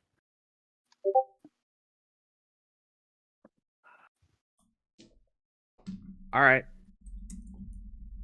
I'll get right up on him. So I can get up to the same level with him, correct? Yes. Okay, so you said athletics? Yes. 22. Plenty high. You run up there, grab onto the symbol, and just like shimmy your way up to the top. And as you jump up onto the stump, you kind of push Vesper back a little bit. And Blink, you get up there right as Blink kind of appears right next to Vesper. That's gonna be rough. I'm gonna go ahead and use a bonus action for second wind and go ahead and roll myself some fucking health. I'm gonna move you Plus guys 10. I feel like that's all gonna go away here real quick. So might as well do it now. Yeah. We'll All right, that'll be my turn. All right, Scar, it's your turn. Chromatic Orb Vesper. The orb. 18. That will hit. 14. Damn. Nice. Yowza, that's a lot of damage. Yeah, Vesper is not looking super good. I'm good. All right. Well, now it is Vesper's turn. At this point, Vesper feels kind of like shit. Vesper does not like feeling like shit. And so Vesper is going to upcast Cure Wounds on himself. Ooh, buddy. That's rough. Not for him, it's not. No, it's great for him. It's great for him. Vesper is Bad for going us. to regain. Let's see. Actually, I feel like 52 HP. How much? What? 52. 52. Holy shit. Come on. I said I was upcasting Cure Wounds. You did. Bruh. Okay. Dude. You guys Bruh. watch as he just pulls Goes back the to full health? energy Yeah, that's fine. from the world around him into him with this casting of Cure Wounds, and almost every single wound on his body disappears. Bruh. What the fuck? Also, a sliver of starlight is going to snake out of the chalice towards Blink and restore 2 HP. Bruh. 2 it is. I'm done. Bye. Anything else for you, Vesper? It's fine. Would you like Bye, fries everyone. with This is gonna be a long fight. Sorry. It's only been 2 rounds. It's true. It has only been 2 rounds. You guys have been battling for 12 seconds. No, I do not have anything. All right. Vistan, you're up. I'm gonna use my 1 free cast of Armor of Agathis. Okay. Agathis? Agathis? Yeah. Hmm. So I will use that. Jeez, that's I right. should know. I now gain 5 temporary hit points. Okay. And then I believe you have it's like a shimmering bluish looking armor across your chest now. Yeah, it's yeah. Okay. Well, you've never cast this spell And- before. What does it look like for us when you cast it?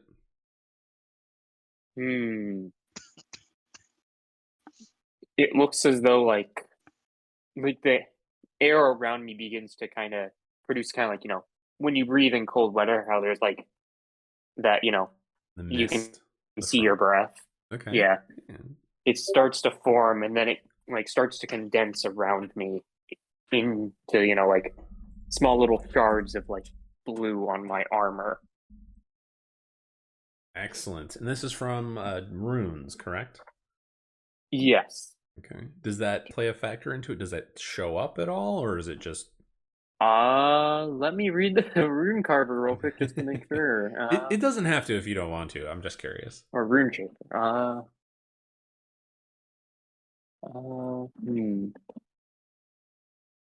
Okay, rune paper doesn't say anything. Let me Okay. Yeah. click So on those, I guess. it doesn't have to. Okay. All right. Well, It does say if a creature hits me, they take 5 cold damage. very good. Okay, so that's you cast Armor of Agathis.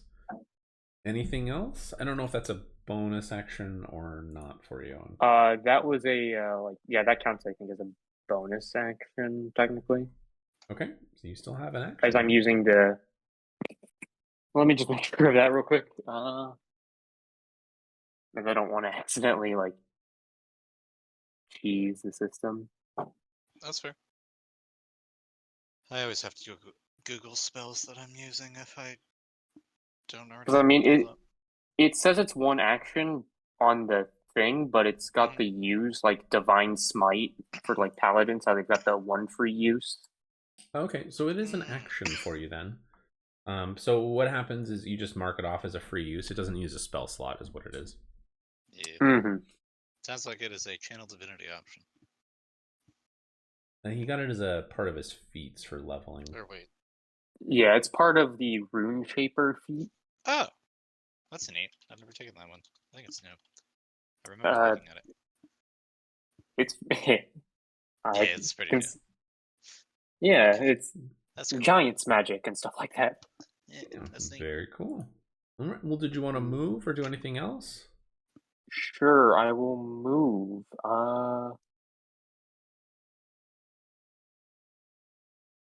I will move on to the Can I get up to like where Paltech is? You cannot. So I forgot you would be here technically, right where I just moved you, because that's where you swung last time, so you could try and hit him. Okay, yeah, I'll go up to there. Okay. All right, then Lothartha, it's your turn. Okay. Let's see. Excuse me. Now, just out of curiosity, I know it's, asking questions. A Draconic Resilience, it says your HP maximum increases by 4, and while you aren't wearing any armor, your base AC equals 10 plus Dex modifier plus crit. How does that work? Let me see. What was the name of the ability? Draconic Resilience. I guess this is just part of features right now that I have. All right.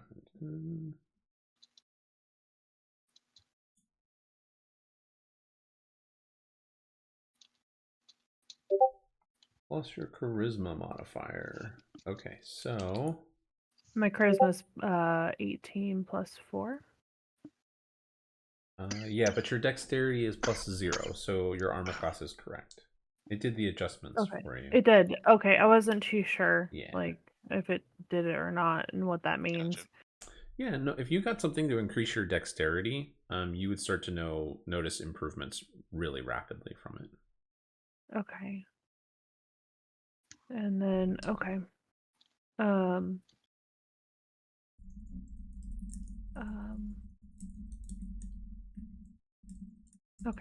Anyways, I guess I'm just gonna go with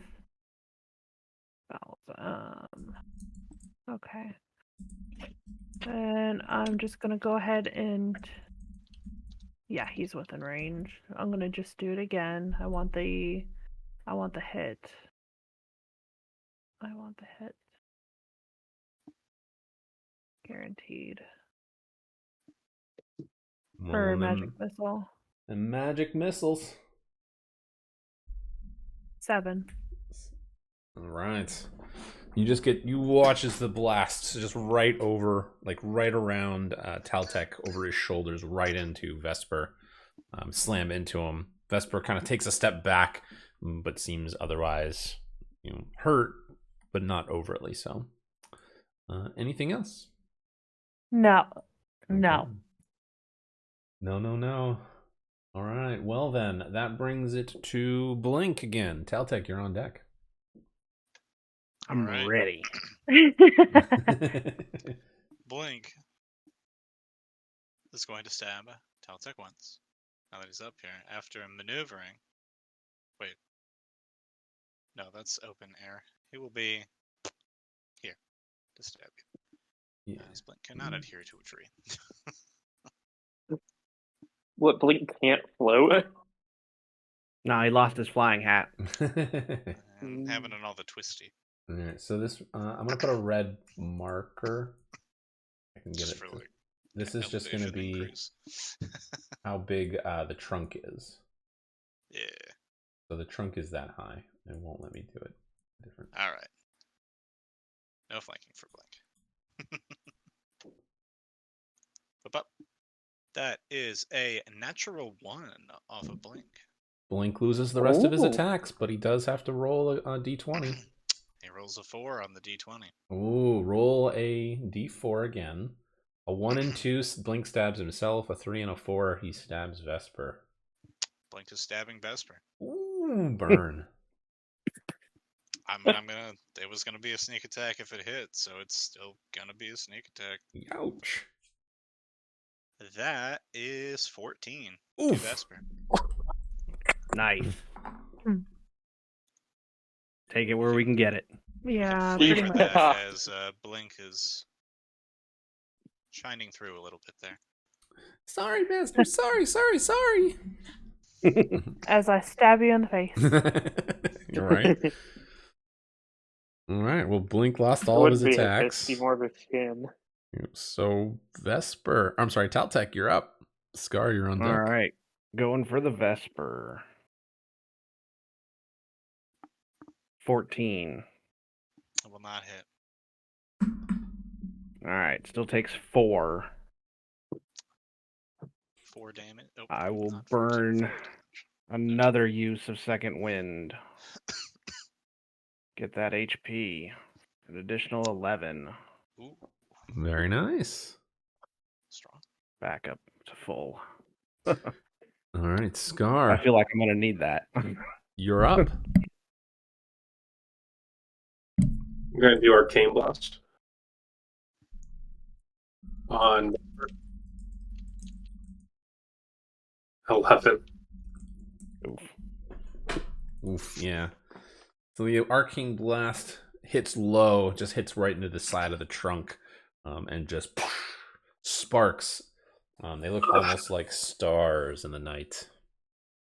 Cool. 8. Anything else? Nope. Vesper, you're up. Oh boy. Already back to me, huh? Well, first things first. Vesper, after getting stabbed in the face by Blink, isn't really considering that he's in the radius for this. I'm just going to cast Thunder Wave. I will need a Constitution save from you, Taltek.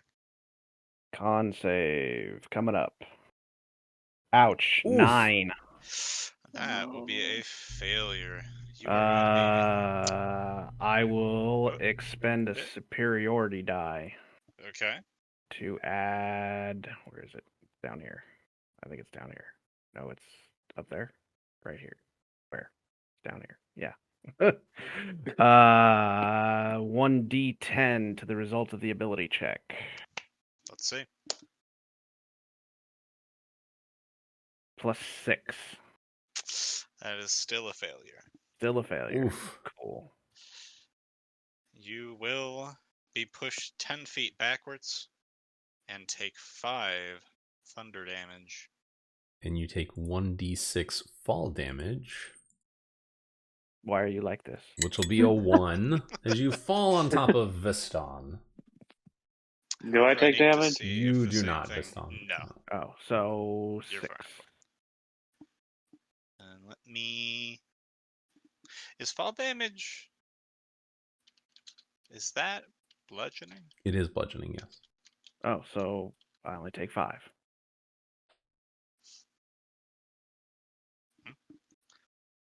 Okay. So I take Now I 5 must thunder roll. damage. Blink's con save. Oh, he's not good at those. Poor Blink. Why did I feel like I saw that coming? Ooh, poor don't know. Blink. Blink also failed and took 5 thunder damage and got knocked 10 feet backwards. Alright, Blink. He will fall 10 feet as well and take 5 points of damage. So he took 10 in total. Damn. And At which point, lands. Vesper is going to use his bonus action to cast. Well, to sort of whisper to himself and cast Healing Word. He's a druid. He's a druid. How much is he healing himself for this time? Another 50 or so. Let's find out. I am upcasting it. Let me guess. 53. Let's see here. 22. Oof. Alright. That's more And as damage than I did with 2 recompense- attacks. Blink is going to receive 4 healing for being knocked off the tree. So I only took 6 Consolation prize. damage. Yeah. So you guys are doing all right. I mean, you guys, other than Vastan, everyone is almost at full health. Like, I don't know what you guys are complaining about. I mean, Blink has taken the most damage thus far. So, but it is now Probably me. Vastan's turn. We just want the guy to die. I don't know, I I've- want to die.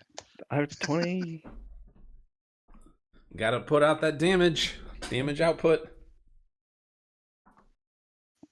Or just Guy's wait a trying battle of really try to attrition. not Blink. die. Yeah, I've taken almost my entire health pool in damage this encounter. Mm. I'm going to attack Blink, by the Mhm. way. Okay. Go I ahead. swear to God. Where is Blink Disadvantage? at? He Is is he, like, technically in in- the same square as Vastan. Or I'm sorry, Taltech. Okay. You can poke probably Disadvantage? maneuver to flank if you want to. Are we prone from falling? You are, yes. Oh, in that case, you don't even need to maneuver to flank. And Natural technically, roll. Vastan, you would Wait, have advantage, Well, so you're you just roll prone. a straight roll. when you're prone, Oh, does so it I just do a reduce your straight roll? speed? No, it doesn't reduce your speed. Oh, okay. Well, then It never takes mind. Yeah, half just a your straight movement roll. to stand. Okay, just a straight roll then. Oh, so just a straight roll? Just a Mhm. straight roll You've because he's canceled prone. out the disadvantage. Yep. Until squirrely. 12. Still squirrely. Ooh. Sadly, that will not cut it. Pain. Just pain. Blink just kind of rolls out of the way. Yeah. I regret not doing my other thing that I was planning on doing. Should have done it. Yeah. Should have done it. Because then Blink would have probably taken damage, potentially. Potentially. I'm burning everything I got, brother. I'm just Yeah. watching boxes disappear. Yeah, that's fair. Well, Thartha, I mean, to be fair, you're I'll- up. I Oh, am I think- also watching boxes disappear. You are Yep. making dents in my resources. I'm going to Just see. Let doesn't me feel look like at it. this for you. It's if you guys either outpace the healing or it's just a battle of attrition. He'll run out of spell slots eventually. I will run out of spell slots eventually. This is true. Yes. And the we just need idea to is, outlast that. well, the idea is when he runs out of spell slots, we're still standing. Yeah. Yeah. We do have a whole bunch of healing potions. And don't die to the cantrips. Yeah. Cantrips too.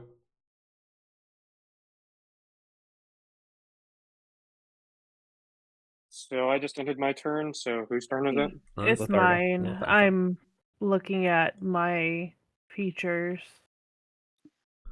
Yep. And so the order, just so everybody remembers, it's Vastan, Lathartha, Blink, Haltech, Scar, Vesper.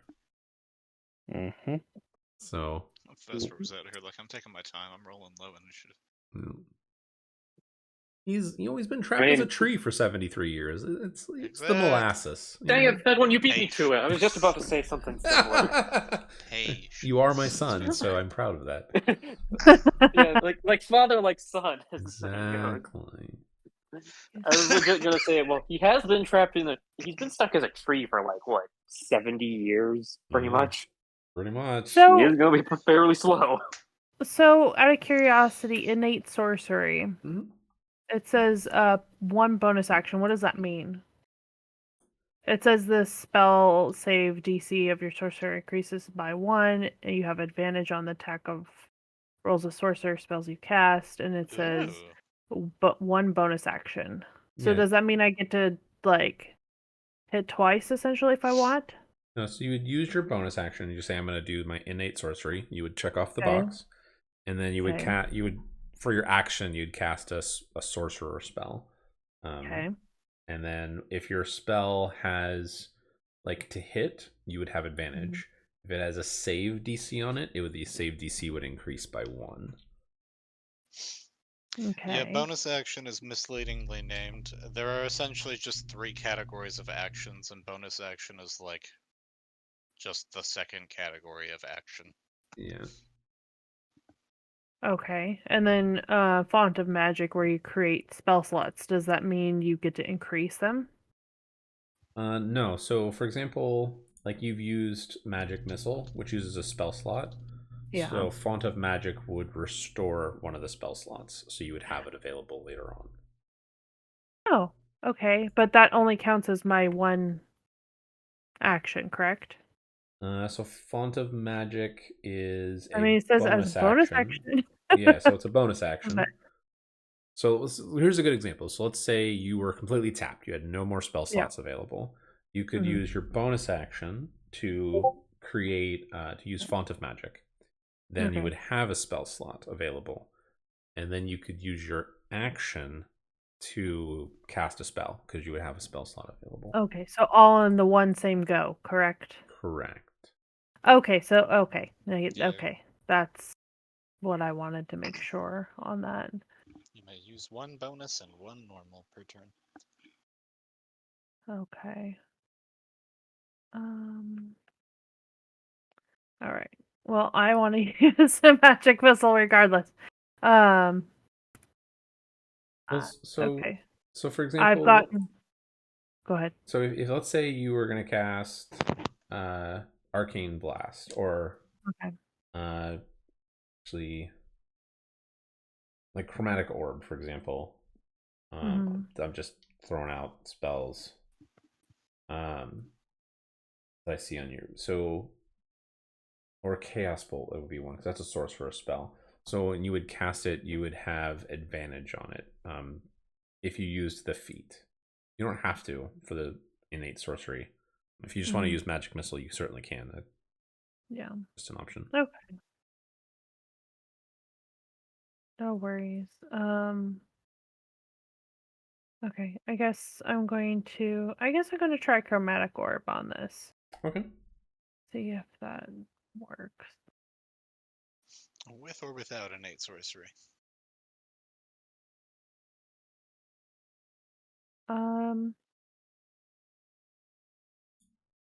I guess I'll try it with innate.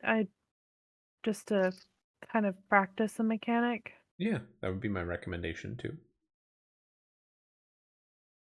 So similar to how you'd roll for like disadvantage, you would just right click and there should be an option that says advantage. Okay. Advantage. Roll.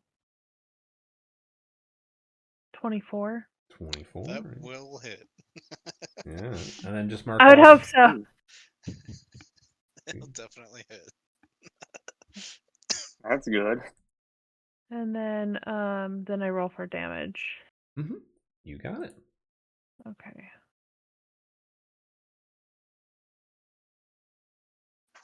A little sneak peek of what Febin had me toned down, that would have been 16. much closer.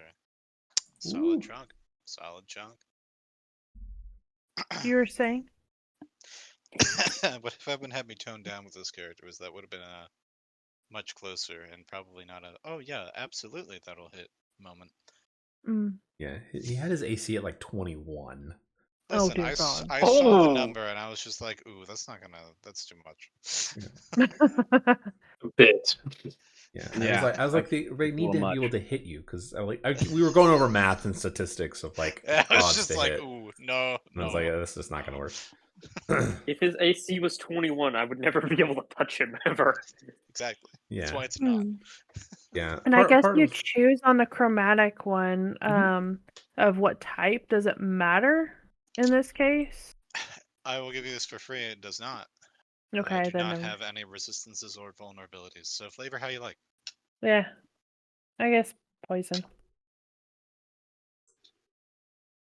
Poison it But- is. Coughs up some blood. Yay! And so unless you want to move, it'll be Blink's turn. With Taltech on deck. Here comes the pain talk. I know, right? We're gonna be in it for the long haul. Did the tree trunk get shorter? No, I made it more into a length. It's the Rather same than set of girth. squares. So this one on above. You preferred the length over the girth? Yes. You got it. All right, Blink, it's your turn. What do you want to do? Oh, what did Daltech do? Not my turn It's yet. not his turn yet. Okay. All right. Well, You were I'm hoping. just gonna stand up for one and move over here. Hmm.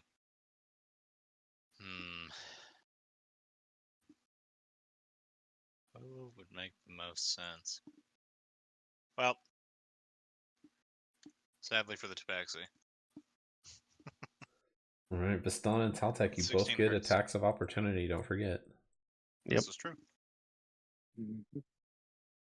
And they're with disadvantage because that was not meant to. Yeah, that. Ignore that roll. Let me. I'm Okay. just gonna roll twice. Well, it's either a 20 or a 23. 20. Well, 20 will hit though. yeah, that'll hit. And Viston, you miss. Yeah, I miss. Wait. 14 slashing. Woo! Ouchies. Ooh. Finally putting some Ouchies. work into Blink.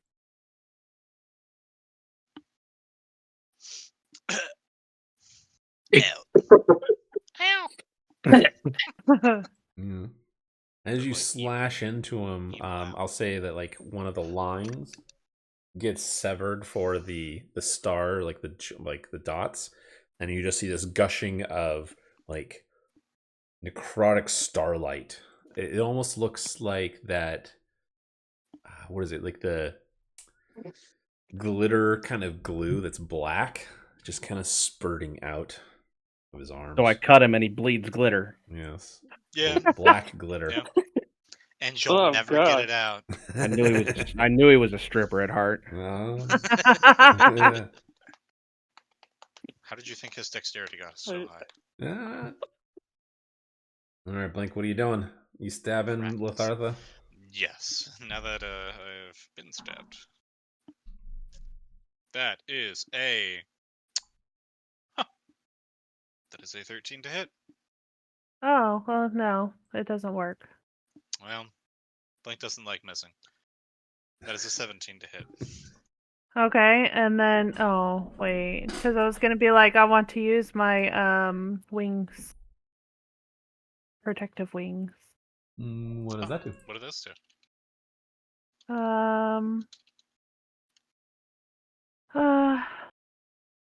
When you hit, you can use your reaction to grant a +2 bonus to the target's AC. Let's see, what did I roll? 17? Yeah, that wouldn't It be high wouldn't. enough. Yeah. Or would I be able to use my I don't. Can I use it for shield? Because I do have shield. Yeah, you could use Oh, shield. you have the shield spell? Yeah. Yeah. That is Yeah, I a do. reaction cast, so you can do it right now. Oh, perfect. Good. Yay. There you go. Thank you. That misses. Well, damn. Thank God. I don't want to get hit. All right, well, he's taking a third one at you against the magical shield, and that's an 18, which does not hit because of the shield. There you All go. right, that's Blink's 3 attacks. All right, Taltek, you're up. As Blocked by Blink the shield. just stabs repeatedly at Lathartha and just keeps hitting her shield over and over and over. And it's like, die! Rude. Back up here for my action. Hello. Hello again. I have For my- returned. For my bonus action. Second wind. Ow, that's rough. +6. That's not good. But that brings me back up to max, so y'all take it. That's rough. I'm only at max hit points. I didn't realize it until I did it. My full HP. All right, Scarred, it's your turn. Hey, you know what? I've needed full HP for half this fight. Well, I'm going to Chromatic Orb Vesper. Okay. 23. Oh, That'll Nice. Ooh. definitely hits. Nice, Scar. That's what we like to 18. see. Oh, Damn. Nice. That's Looking some great good that's a lot of damage. damage. Very good It's damage. not looking great again. I'm just the hype man at this point. You're trying. I have legit done nothing. You gotta come up Effort here, has Veston. Been made.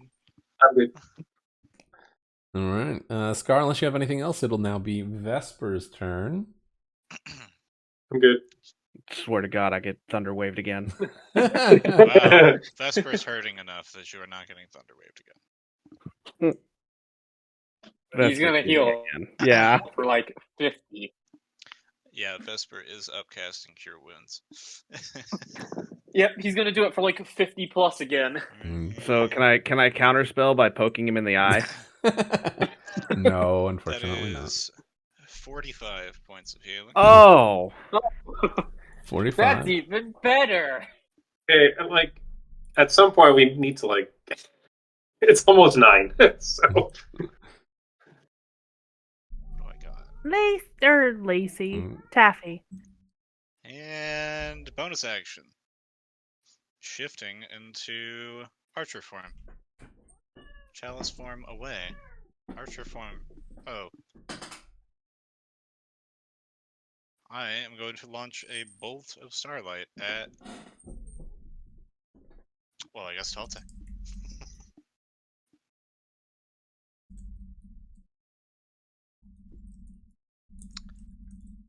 Huh. Huh. Oh yeah. What's that? Huh. That's that's a nat He's one. contemplating. Okay, it's a nat Oh. 1. So, Nat 1, you say? so I do on. say. You can't. Well, you can. Roll a d20. That's a 4. So you would hit yourself. Yeah. That's max damage to myself. That's Oh. 12. 12. That's Okay. rough. Well, All right, Vistan, you're up then. so that goes. Do I want to go for Vesper or do I want to kill the little goblin known as Blink? He's a quickling. He's not a goblin. Same thing, practically, at this point. With how much of a nuisance he's been. I would say go for Vesper.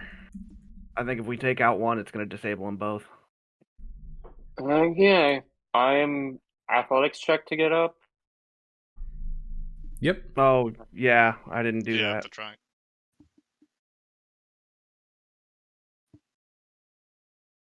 I rolled a 10. Plenty high. You are up on Yeah. top of the tree. Yeah, I Woot. rolled a 17, so I'm good. I totally forgot Okay, about that was athletics check. my. Yeah, you're fine. Yeah, that, Okay. Lathartha, you're up. All right, so I want. I'm gonna do chromatic orb. We're gonna cast it. I regret not picking chromatic orb as my rune shaper rune shaper spell. And Blink hasn't hit your armor yet, I realize. You still have that armor back at this up.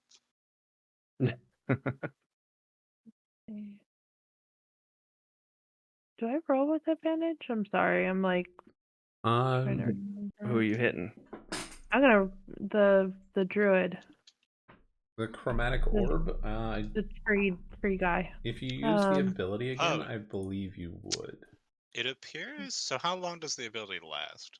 Is my question. Is it just like next turn, or does it have a duration? Or... AKA, how long is innate sorcery after you activate it? Oh, it's just it doesn't show that it's 1 minute. okay. Yes. And then- Yes, you still have advantage. Yeah. Okay, so I guess I'll use it, and then. Yeah, that is the equivalent of 10 rounds. Yeah. Oh really? Yeah, 1 minute's a long time.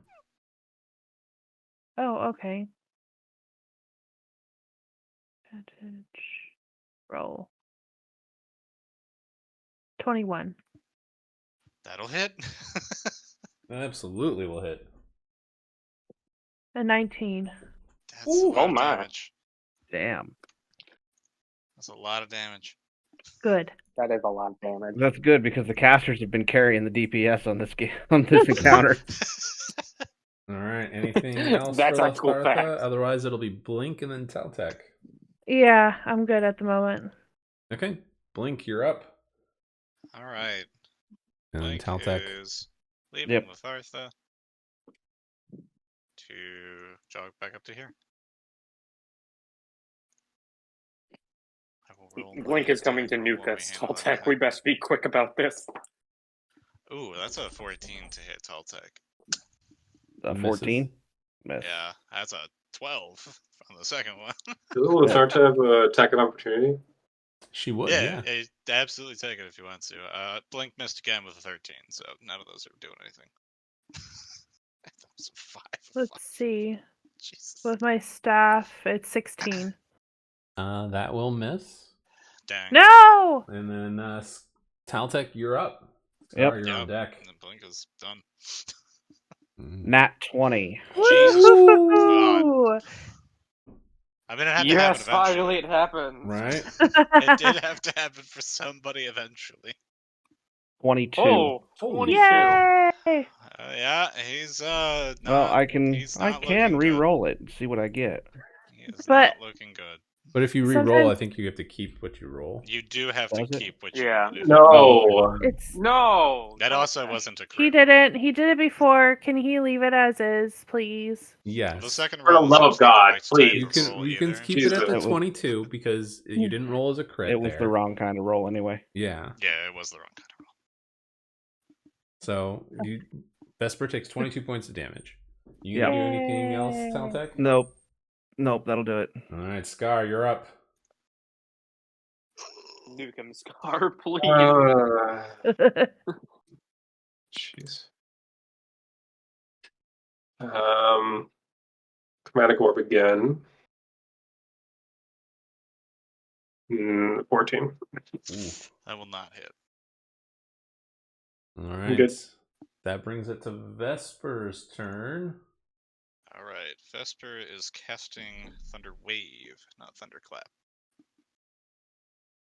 This I regret stepping up.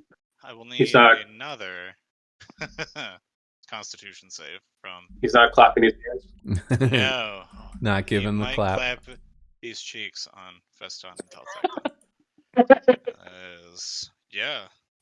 Make me some con saves, fellows. 21. On the tree. That's a good con save. That is a good con save for the game. 15. That's a bad con save. It's not actually that bad, cannot but it's catch a lower than what you break. needed to make. I cannot catch a break tonight. Okay, Taltec, you are taking 12 points of thunder damage, and Oof. you will not move.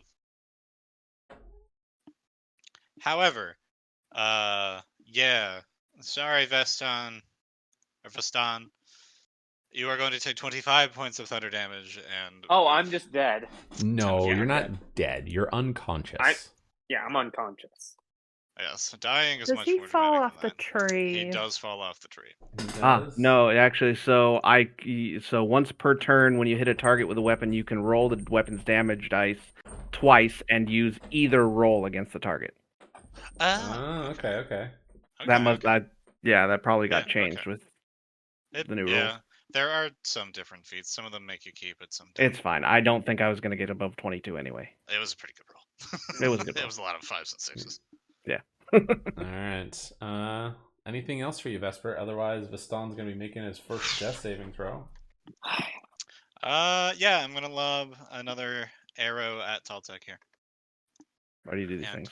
I am going to spend my heroic inspiration to have advantage on Why are you like this? it. That is a 30 to hit. Oh wait, no, that's combined. Jesus Christ, it's not a 30 to hit. 30. I was going to say, holy shit, how do you have a 30? It's high enough. It's a 727 to hit. This Holy! wasn't high enough. It's not quite a crit. All I heard was That- 727. I was just like, oh no. It's 6 radiant damage. Nothing to write home about. Low roll. Oops. All right. And then Veston, roll your death save. Oh, it was right Success. at a. It was right at a. It was right at a nat 20, and it just went to the 14 last second. Dang. Would've- All that right, would've been really Lathartha, good. you're up with Blink on deck and Taltec after that. Yeah, I'm gonna go after what's his face because he needs to die. Yeah, the tree Vesper dude. looks like hot shit right now, and appears Good. to have run out of And I can throw a Restoring HP. bag of dog poo on him. That's nice. Where is my thing? Where is it? Chromatic. Yes. I'm gonna do chromatic. 26 to hit. That's gonna hit. Having that And advantage. then- Yeah, it makes a difference. It's That fucking is, huge.